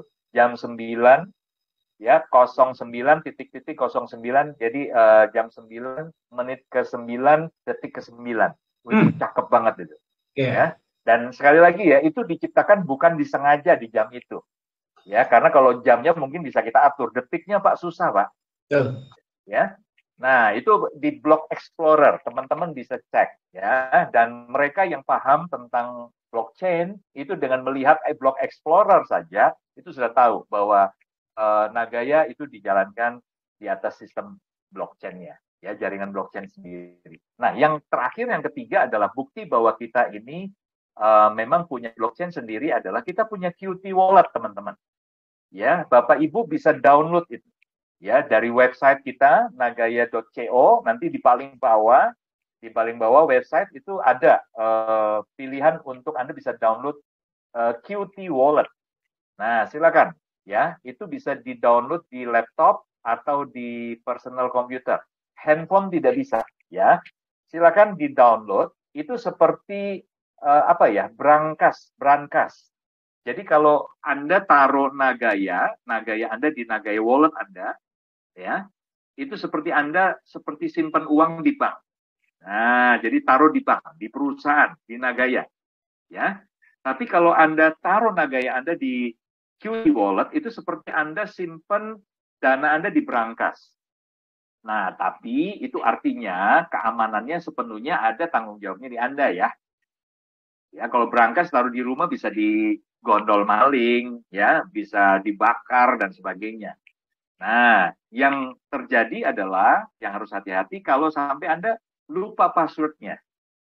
Ya, jangankan Anda, jangankan saya, Pak Dhani, Pak Yohanes Chandra, penciptanya, ya, blockchain dan Nagaya, itu juga nggak bisa tolong Anda. Karena ingat, itu brankas Anda. Jadi semua kodenya, passwordnya, itu di tangan Anda. Tidak ada orang lain yang bisa membantu. Ya, jadi 3 hal ini sebenarnya menunjukkan bahwa Nagaya benar-benar memiliki blockchain tersendiri. Oke, silakan Pak. Ya, jadi semoga menjawab ya. Saya tadi sebenarnya pengen kasih lihat Pak, blog Genesis kita, cuman gue buka. Tapi ya, ini semoga menjawab ya. Jadi pesan dari Pak Yunia sudah sangat clear. Peer-to-peer lancar, tadi juga ada pesan dari Pak Joriwi. P2P Nagaya lancar jaya, kalau mau coba bisa tes transaksi dengan saya, katanya. Jadi pesan saya mungkin seperti ini. Anda silahkan buat akun Nagaya, nggak usah deh 100 juta, Anda beli satu dulu deh. Ya, tunggu sampai wallet address-nya masuk. Kan katakan mau membuktikan. Toh, ya, beli satu, konteks siapapun yang Anda kenal, nggak usah manajemen, siapapun yang Anda kenal, holder Nagaya, ya, transfer Nagayanya ke dia, masuk gak? Terus habis itu suruh dia transfer balik. Selesai. Ya, semoga menjawab. Oke. Nah, ini pertanyaan lanjutan, Pak. Oke. Pak, kalau Nagaya konsepnya sebagus ini, kenapa 4 tahun masih ICO dan belum listing? Ya, sebenarnya tadi kita setengahnya udah jawab kali ya. Iya. Bahwa yang pertama memang karena kita ada regulasi dari pemerintah Singapura. Ya, kita diwajibkan, ingat ya, kita wajib untuk menjual ke publik itu 25% terlebih dahulu. Jadi porsi kepemilikan publik memang diatur dengan ketat. Minimal 25% baru boleh listing. Nah, mungkin pertanyaannya begini Pak Dhani. Kenapa kok Singapura begitu ketat? Ya, teman-teman perlu diingat, coba diingat. Porsi kepemilikan perusahaan maksimal berapa? 20%.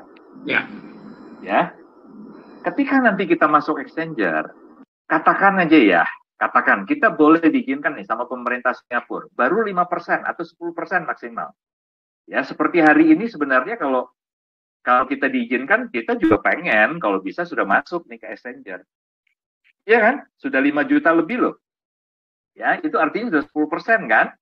Nah, kalau diizinkan, ini artinya ingat ya, walaupun dibatasi developer kami itu porsinya 20%. Lebih banyak dong dengan porsi Anda. Betul kan? Artinya ya, kami masih bisa mainkan harga itu karena porsi mayoritas masih di kami loh. Ya. Jadi Bapak Ibu percayalah, kalau kami dari developer ini kami bicara, kami buka seperti ini, itu artinya benar-benar pemerintah Singapura itu berpihak kepada Anda. Ya, supaya kami dari sebagai developer ini nggak boleh macam-macam lah, artinya begitu. Ya, nah sekarang coba bayangkan kalau 25% itu market retail, ya kami cuma 20%. Apalagi kalau terrealisasi benar-benar kita cuma pegang 10% ya Pak ya, 5 juta itu kan 10% Pak. Ya berarti 25% berbanding 10%. Artinya porsi kami jauh lebih kecil untuk mengendalikan harga di tahap awal ketika masuk di exchanger. Ya, jadi dalam hal ini teman-teman percayalah, Nagaya tidak akan pernah bisa memainkan peranan ya untuk memainkan harga dengan porsi kepemilikan yang seperti itu.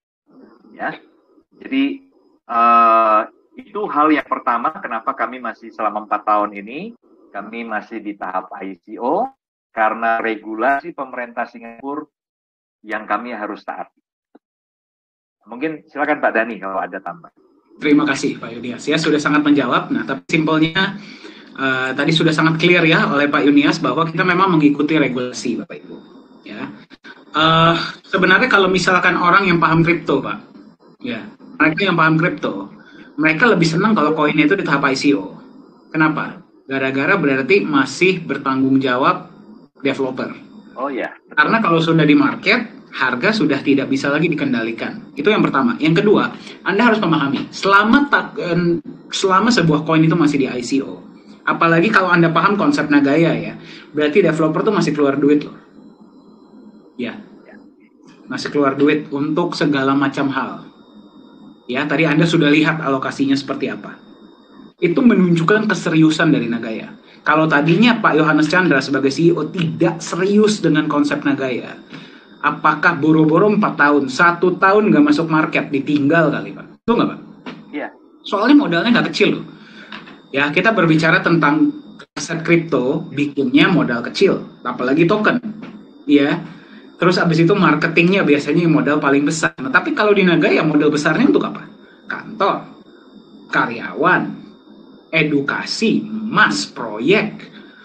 Ya, itu modal yang luar biasa besar. Kalau memang selama 4 tahun Nagaya masih bertahan, walaupun kita istilahnya ya masih belum, ini saya dan Pak Yunias ini masih belum menikmati sama sekali. Ya, kita kerja kerasnya aja sekarang, belum menikmati apa-apa. Berarti menunjukkan bahwa perusahaan ini memang serius. Dan memang seperti ini loh, Anda harus pahami ya, dimanapun perusahaan apapun yang sedang dibangun, kita nggak usah ngomong perusahaan ya, kita ngomong rumah yang dibangun ketika mereka lagi menanam fondasi di bawah tanah. Yang pertama, biasa modal paling besar di situ karena benar-benar harus benar dibangunnya fondasi itu. Yang kedua, nggak bakal kelihatan orang yang lewat ketika rumah tersebut atau gedung tersebut sedang dibangun, kalau lagi nanam fondasi, apa namanya Pak? Babat tanah ya? Ya, pasang bumi, paku bumi. Paku bumi. Ya tahap itu, Anda nggak bisa lihat apa-apa ke atas. Betul? Tapi modal paling besar, waktu paling lama, usaha yang paling maksimal itu harus diberikan pada tahap itu. Dan nggak bisa kelihatan apa-apa. Nah, kelihatannya kapan fondasi ini dibangun dengan benar atau tidak? Sekali lagi ada angin kencang nih. Itu gedung roboh nggak? Betul nggak? Baru ketahuan, oh fondasinya benar. Ya, baru ketahuan pada saat itu. Nah, sama seperti Nagaya. Pada tahap pembangunan fondasi, kelihatannya tuh nggak terlalu signifikan. Ya, kelihatannya nggak terlalu signifikan. Tapi nanti ketika kita sudah masuk market, banyak koin-koin pada tumbang karena angin tadi, kita lihat Nagaya kuat nggak bertahan. Ya, jadi tapi sekali lagi, Nagaya di tahap ICO. Nah ini sekali lagi, kalau ini biasanya berdasarkan mitos ya. Sebuah koin yang belum masuk market dan masih tahap ICO, apakah berarti mereka bukan koin? Sama seperti halnya saya selalu pakai analogi ini. Saya misalkan Pak, saya buka rumah, saya jualan sendal. Ya, saya jualan sendal nih. Sendal swallow misalkan, sendal jepit. Saya jualan berarti kan hanya ke orang-orang yang lewat rumah saya toh. Ya, saya belum jualan di pasar nih Pak, pasar swalayan atau pasar tradisional. Saya belum jualan, saya masih jualan di depan rumah. Apakah berarti sendal saya berubah jadi sepatu? Berubah nama gitu dia, dari sendal tiba-tiba jadi sepatu boot gitu. Sendal ya sendal, masuk akal ya. Namanya sendal ya sendal, nggak bisa berubah jadi. Mau saya jual di depan rumah, mau saya jual di pasar, mau saya jual di pinggir kali, yang namanya sendal ya sendal. Ya, kalau saya jual di market, memang benar yang bisa lihat sendal saya lebih banyak, trafficnya bisa lebih tinggi, ya. Tapi bukan berarti kalau saya nggak jual di pasar, sendal itu berubah jadi sepatu toh. Ya, masuk akal ya?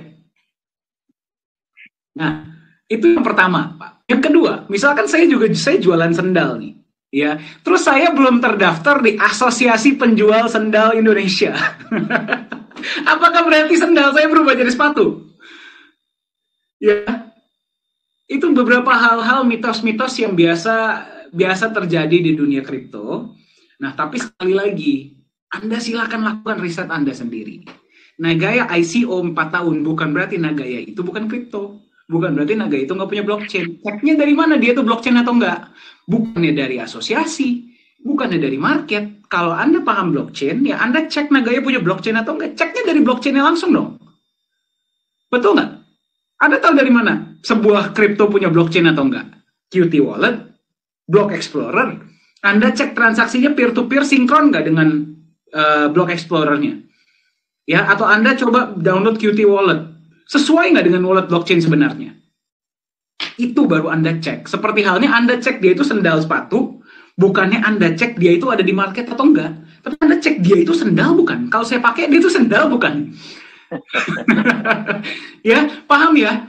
Jadi, sekali lagi, kenapa belum 4 tahun kita masih ICO? Yang pertama memang, tadi apa Pak bahasanya Pak? Ya, karena diharuskan regulasi dari bukan. Apa tuh tadi bumi? Apa tuh bahasanya Pak? Oh, paku bumi. Paku bumi menanam fondasi yang kuat. Dari mana kita tahu sebuah aset itu punya fondasi yang kuat atau tidak?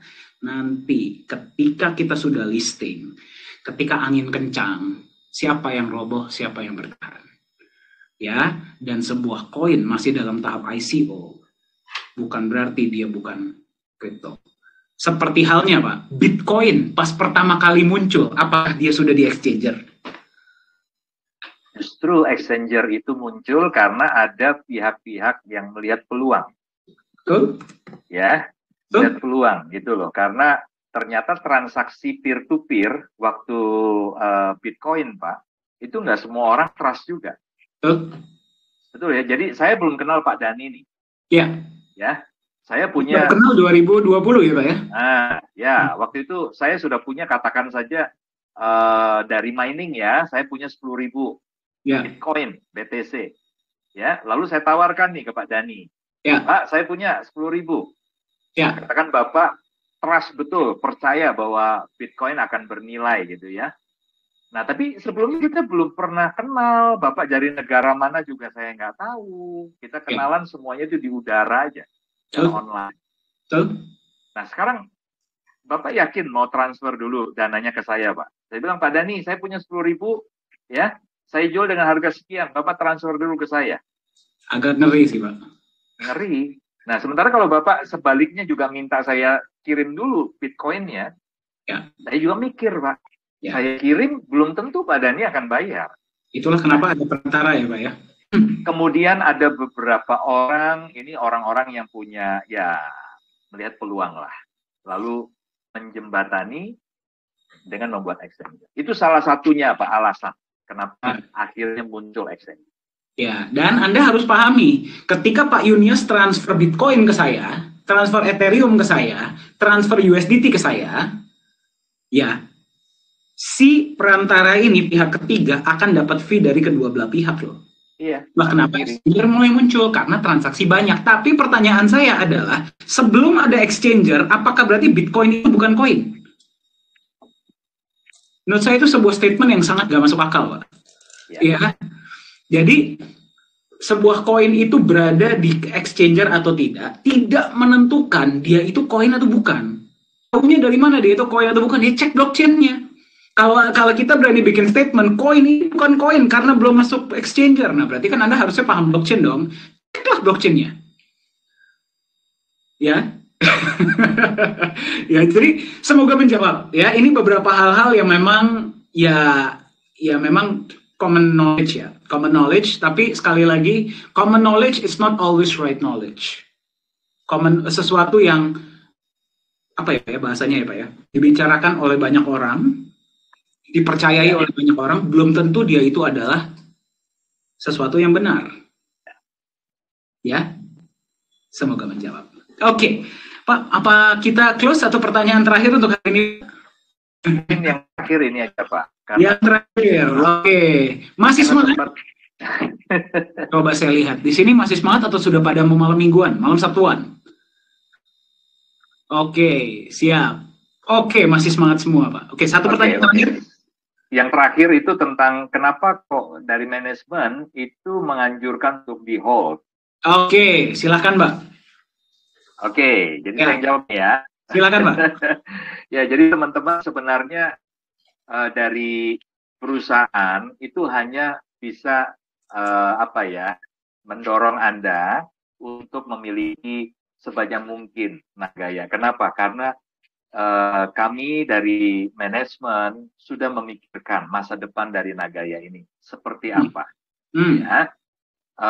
Jadi karena kami atau dalam hal ini saya Pak Dhani mewakili visi dari Pak Yohanes Chandra sebagai CEO, ya. Beliau ingin Nagaya akan seperti apa ke depan, karena kami tahu betul masa depannya, itu sebabnya kami mendorong teman-teman sebisa mungkin, ya, mumpung harga terjangkau, Andalah orang-orang yang harusnya memiliki lebih awal, ya, sebanyak mungkin. Nah, itu saja.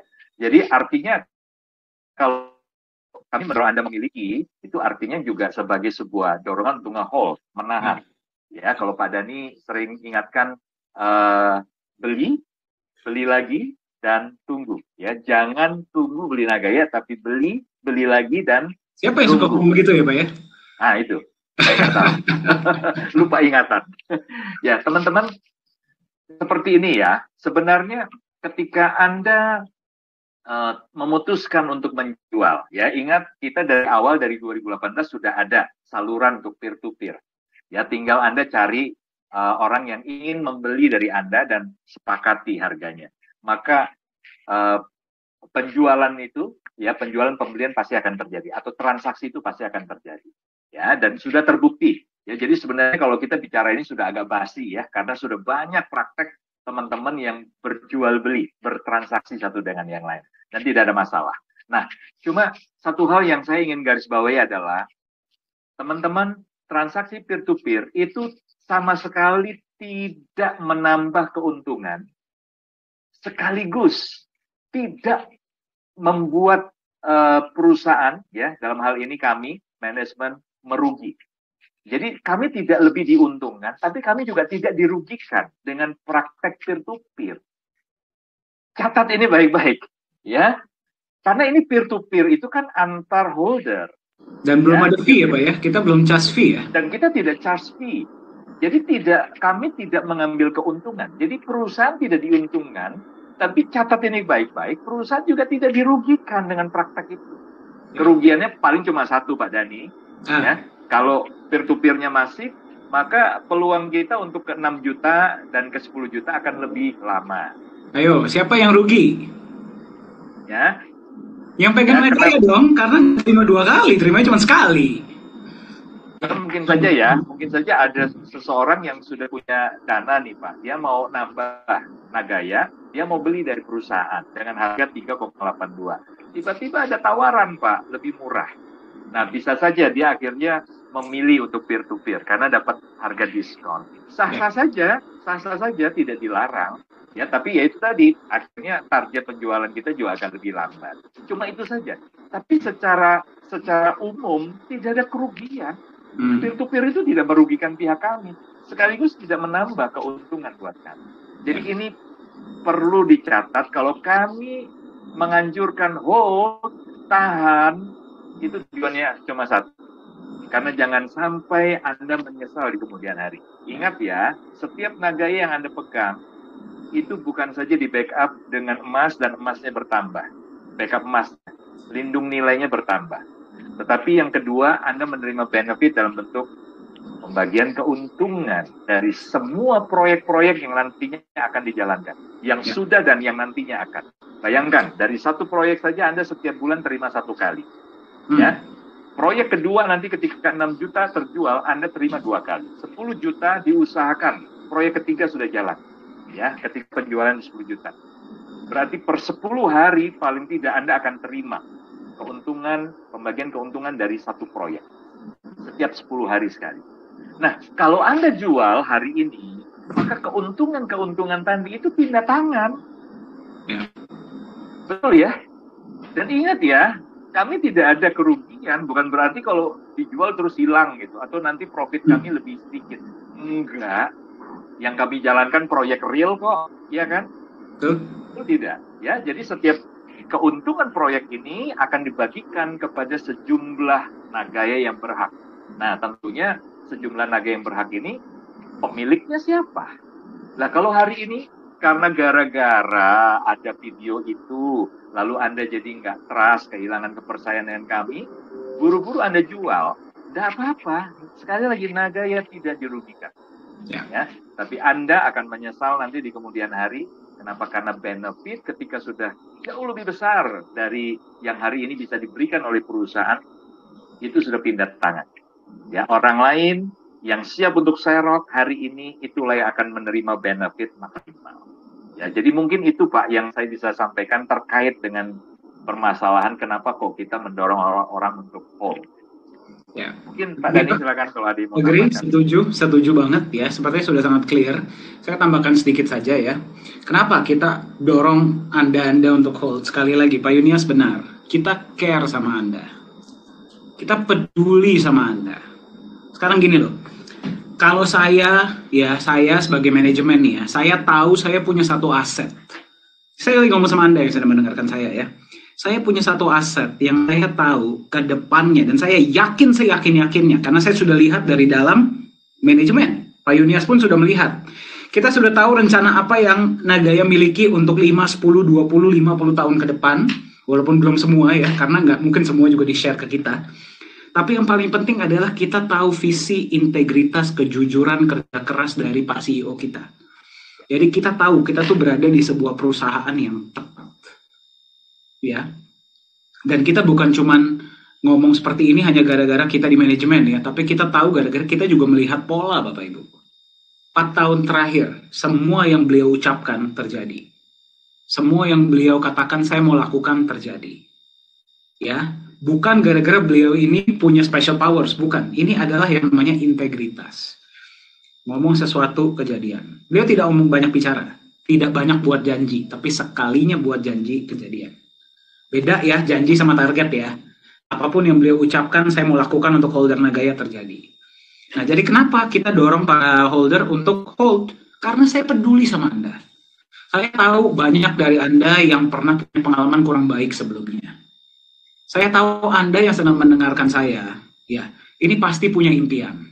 Bukan cuma untuk Anda, tapi untuk anak Anda, orang tua Anda, orang-orang yang Anda sayangi. Dan saya punya nih, istilah gini loh, saya ngelihat seseorang yang lagi sakit. Ya, saya punya obatnya. Masa iya sih saya simpan untuk diri saya sendiri? Saya sangat serakah dong. Ya, kalau saya punya obat untuk sebuah penyakit dan orangnya depan saya ini lagi kesakitan dan butuh obat ini, Pak. Masa iya sih saya nggak kasih? Iya nggak? Kita manusia kok. Ya ujung-ujungnya kita mau membantu satu sama lain. Pasti saya akan kasih lah. Karena saya percaya dan yakin bahwa Nagaya ini bisa menjadi solusi untuk Anda, untuk kesejahteraan Anda di masa depan. Karena saya tahu ke depannya Nagaya ini akan kemana. Saya push Anda untuk hold. Tapi apakah berarti perusahaan akan dirugikan seperti yang tadi Pak Yuni sampaikan kalau Anda nggak hold? Tidak. Saya kasih contoh ya. Anda mau hold, Anda mau nggak hold, sebenarnya nggak ada urusan kita. Ya, sebentar, saya lihat. Wah, saya dengar suara Pak Yohanes, Pak, udah datang ke kantor. Panjang umur. Oke. Ya, ini Nagaya dashboard ya. Kalau kita masuk ke transparansi data, kita masuk ke P&L report. Oke. Anda lihat data ini. Ya, 60 dan 40%. Ya. 60-40%. Di sini ada yang namanya eligible Nagaya. Anda lihat? Ya. Mau angka ini naik, mau angka ini turun. Sorry, tulisan saya berantakan ya. Saya tadinya seperti saya sampaikan, saya tadi mau jadi dokter. Cuma nggak kejadian. Jadi saya cuma ngambil tulisannya aja. Ya. 60%, 60% ini tetap dibagikan nggak?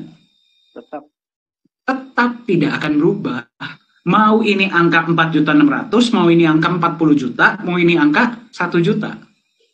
60% ini akan turun tiap bulan selama ada proyek profit.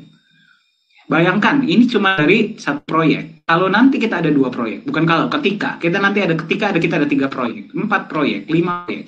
Mau Nagaya berapapun yang terima, tetap 60% ini turun toh. Perusahaan rugi nggak? Misalkan nih, bulan ini yang menerima 37 juta koin. Bulan depan tiba-tiba jadi 34 juta. Gara-gara 3 jutanya pindah kemana? Exchanger, gara-gara mau diperjualbelikan. Mau di wallet. Kita rugi nggak? Enggak. Yang diuntungkan malah holder. Yang diuntungkan holder lain. Holder lain justru berdoa, ayolah, Nagayanya lebih sedikit lah yang bersirkulasi, yang ada di wallet. Agar yang ada ini menerimanya lebih besar. Ya, nah sekarang pertanyaan saya, kalau Anda hari ini beli Nagaya misalkan di harga hari ini, di harga 3,8, Anda jual di harga $30, sudah untung banget ya, untung banget ya.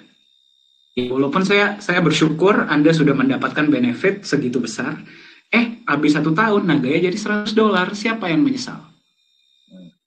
Siapa yang menyesal? Saya. Enggak, saya nggak akan jual Nagaya saya. Pak Yunias, nggak akan. Yang rugi siapa? Anda. Keluarga Anda. Yang tadinya Anda bisa jalan-jalannya ke Paris, atau ke Amerika, atau keliling dunia sekalian naik cruise. Ini jalan-jalannya misalkan cuma ke Bali. Ya sebenarnya kalau Anda happy dengan itu ya silahkan. Ya. Nah, tapi jadi kenapa manajemen ini sangat nge-push untuk Anda sebagai holder itu hold? Gara-gara kita tahu Nagaya ini bisa jadi apa ke depannya. Dan kita nggak mau Anda menyesal. Tapi setelah kita sudah sampaikan semua ini, Anda sudah melihat integritas kami, sudah melihat hati kami, Anda masih mau jual, ya itu terserah masing-masing. Itulah kenapa ada fitur peer-to-peer. Ya. Kalau kita maunya Anda cuma nge-hold doang, karena memang kita cuma ngomong doang, peer-to-peer nggak mungkin kita aktifkan dong. Betul nggak? Peer-to-peer ada kok. Ya itu terserah Anda. Ya terserah masing-masing, semua orang punya hak ini aset Anda kok. Ya, jadi kenapa kita push untuk Anda hold? Karena kita sayang sama Anda. Kita peduli sama Anda. Kita mau Anda sejahtera dan kita mau Anda cerdas. Paham ya? Jadi tolong disampaikan ya pesan ini kepada yang bertanya. Semoga menjawab. Pesan ini langsung datang dari Pak Dani dan Pak Yunias. Oke? Oke. Mantap. Pak, masih ada Pak pertanyaan lain Pak? Sudah Pak. Kita udah lewat nih. Udah lewat 39 menit. Tapi yang luar biasa masih ada 109 loh Pak. Luar biasa. Luar biasa. Terus saya mau lihat tangannya yang masih semangat siapa saja? Masih Pak, saya bahkan dapat pesan Pak Dani sampai pagi pun nggak masalah katanya. Jangan, saya mau nonton bola abis ini ya. Bercanda. Saya juga kasihan, Anda juga butuh istirahat ya. Tapi jangan khawatir, kita akan adakan sesi ini secara rutin ya Pak Yunias ya. Ya. Rencananya setiap hari Jumat kita akan bahas hal-hal baru. Ya kalau nggak kita FAQ, kalau nggak kita berbicara tentang topik-topik yang sedang hangat di dunia kripto atau di dunia keuangan ya. Kita pokoknya mau mencerdaskan Anda dan mensejahterakan Anda.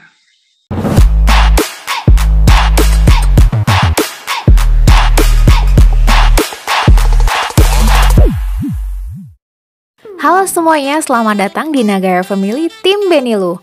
Perkenalkan, nama saya Mr. Benilu.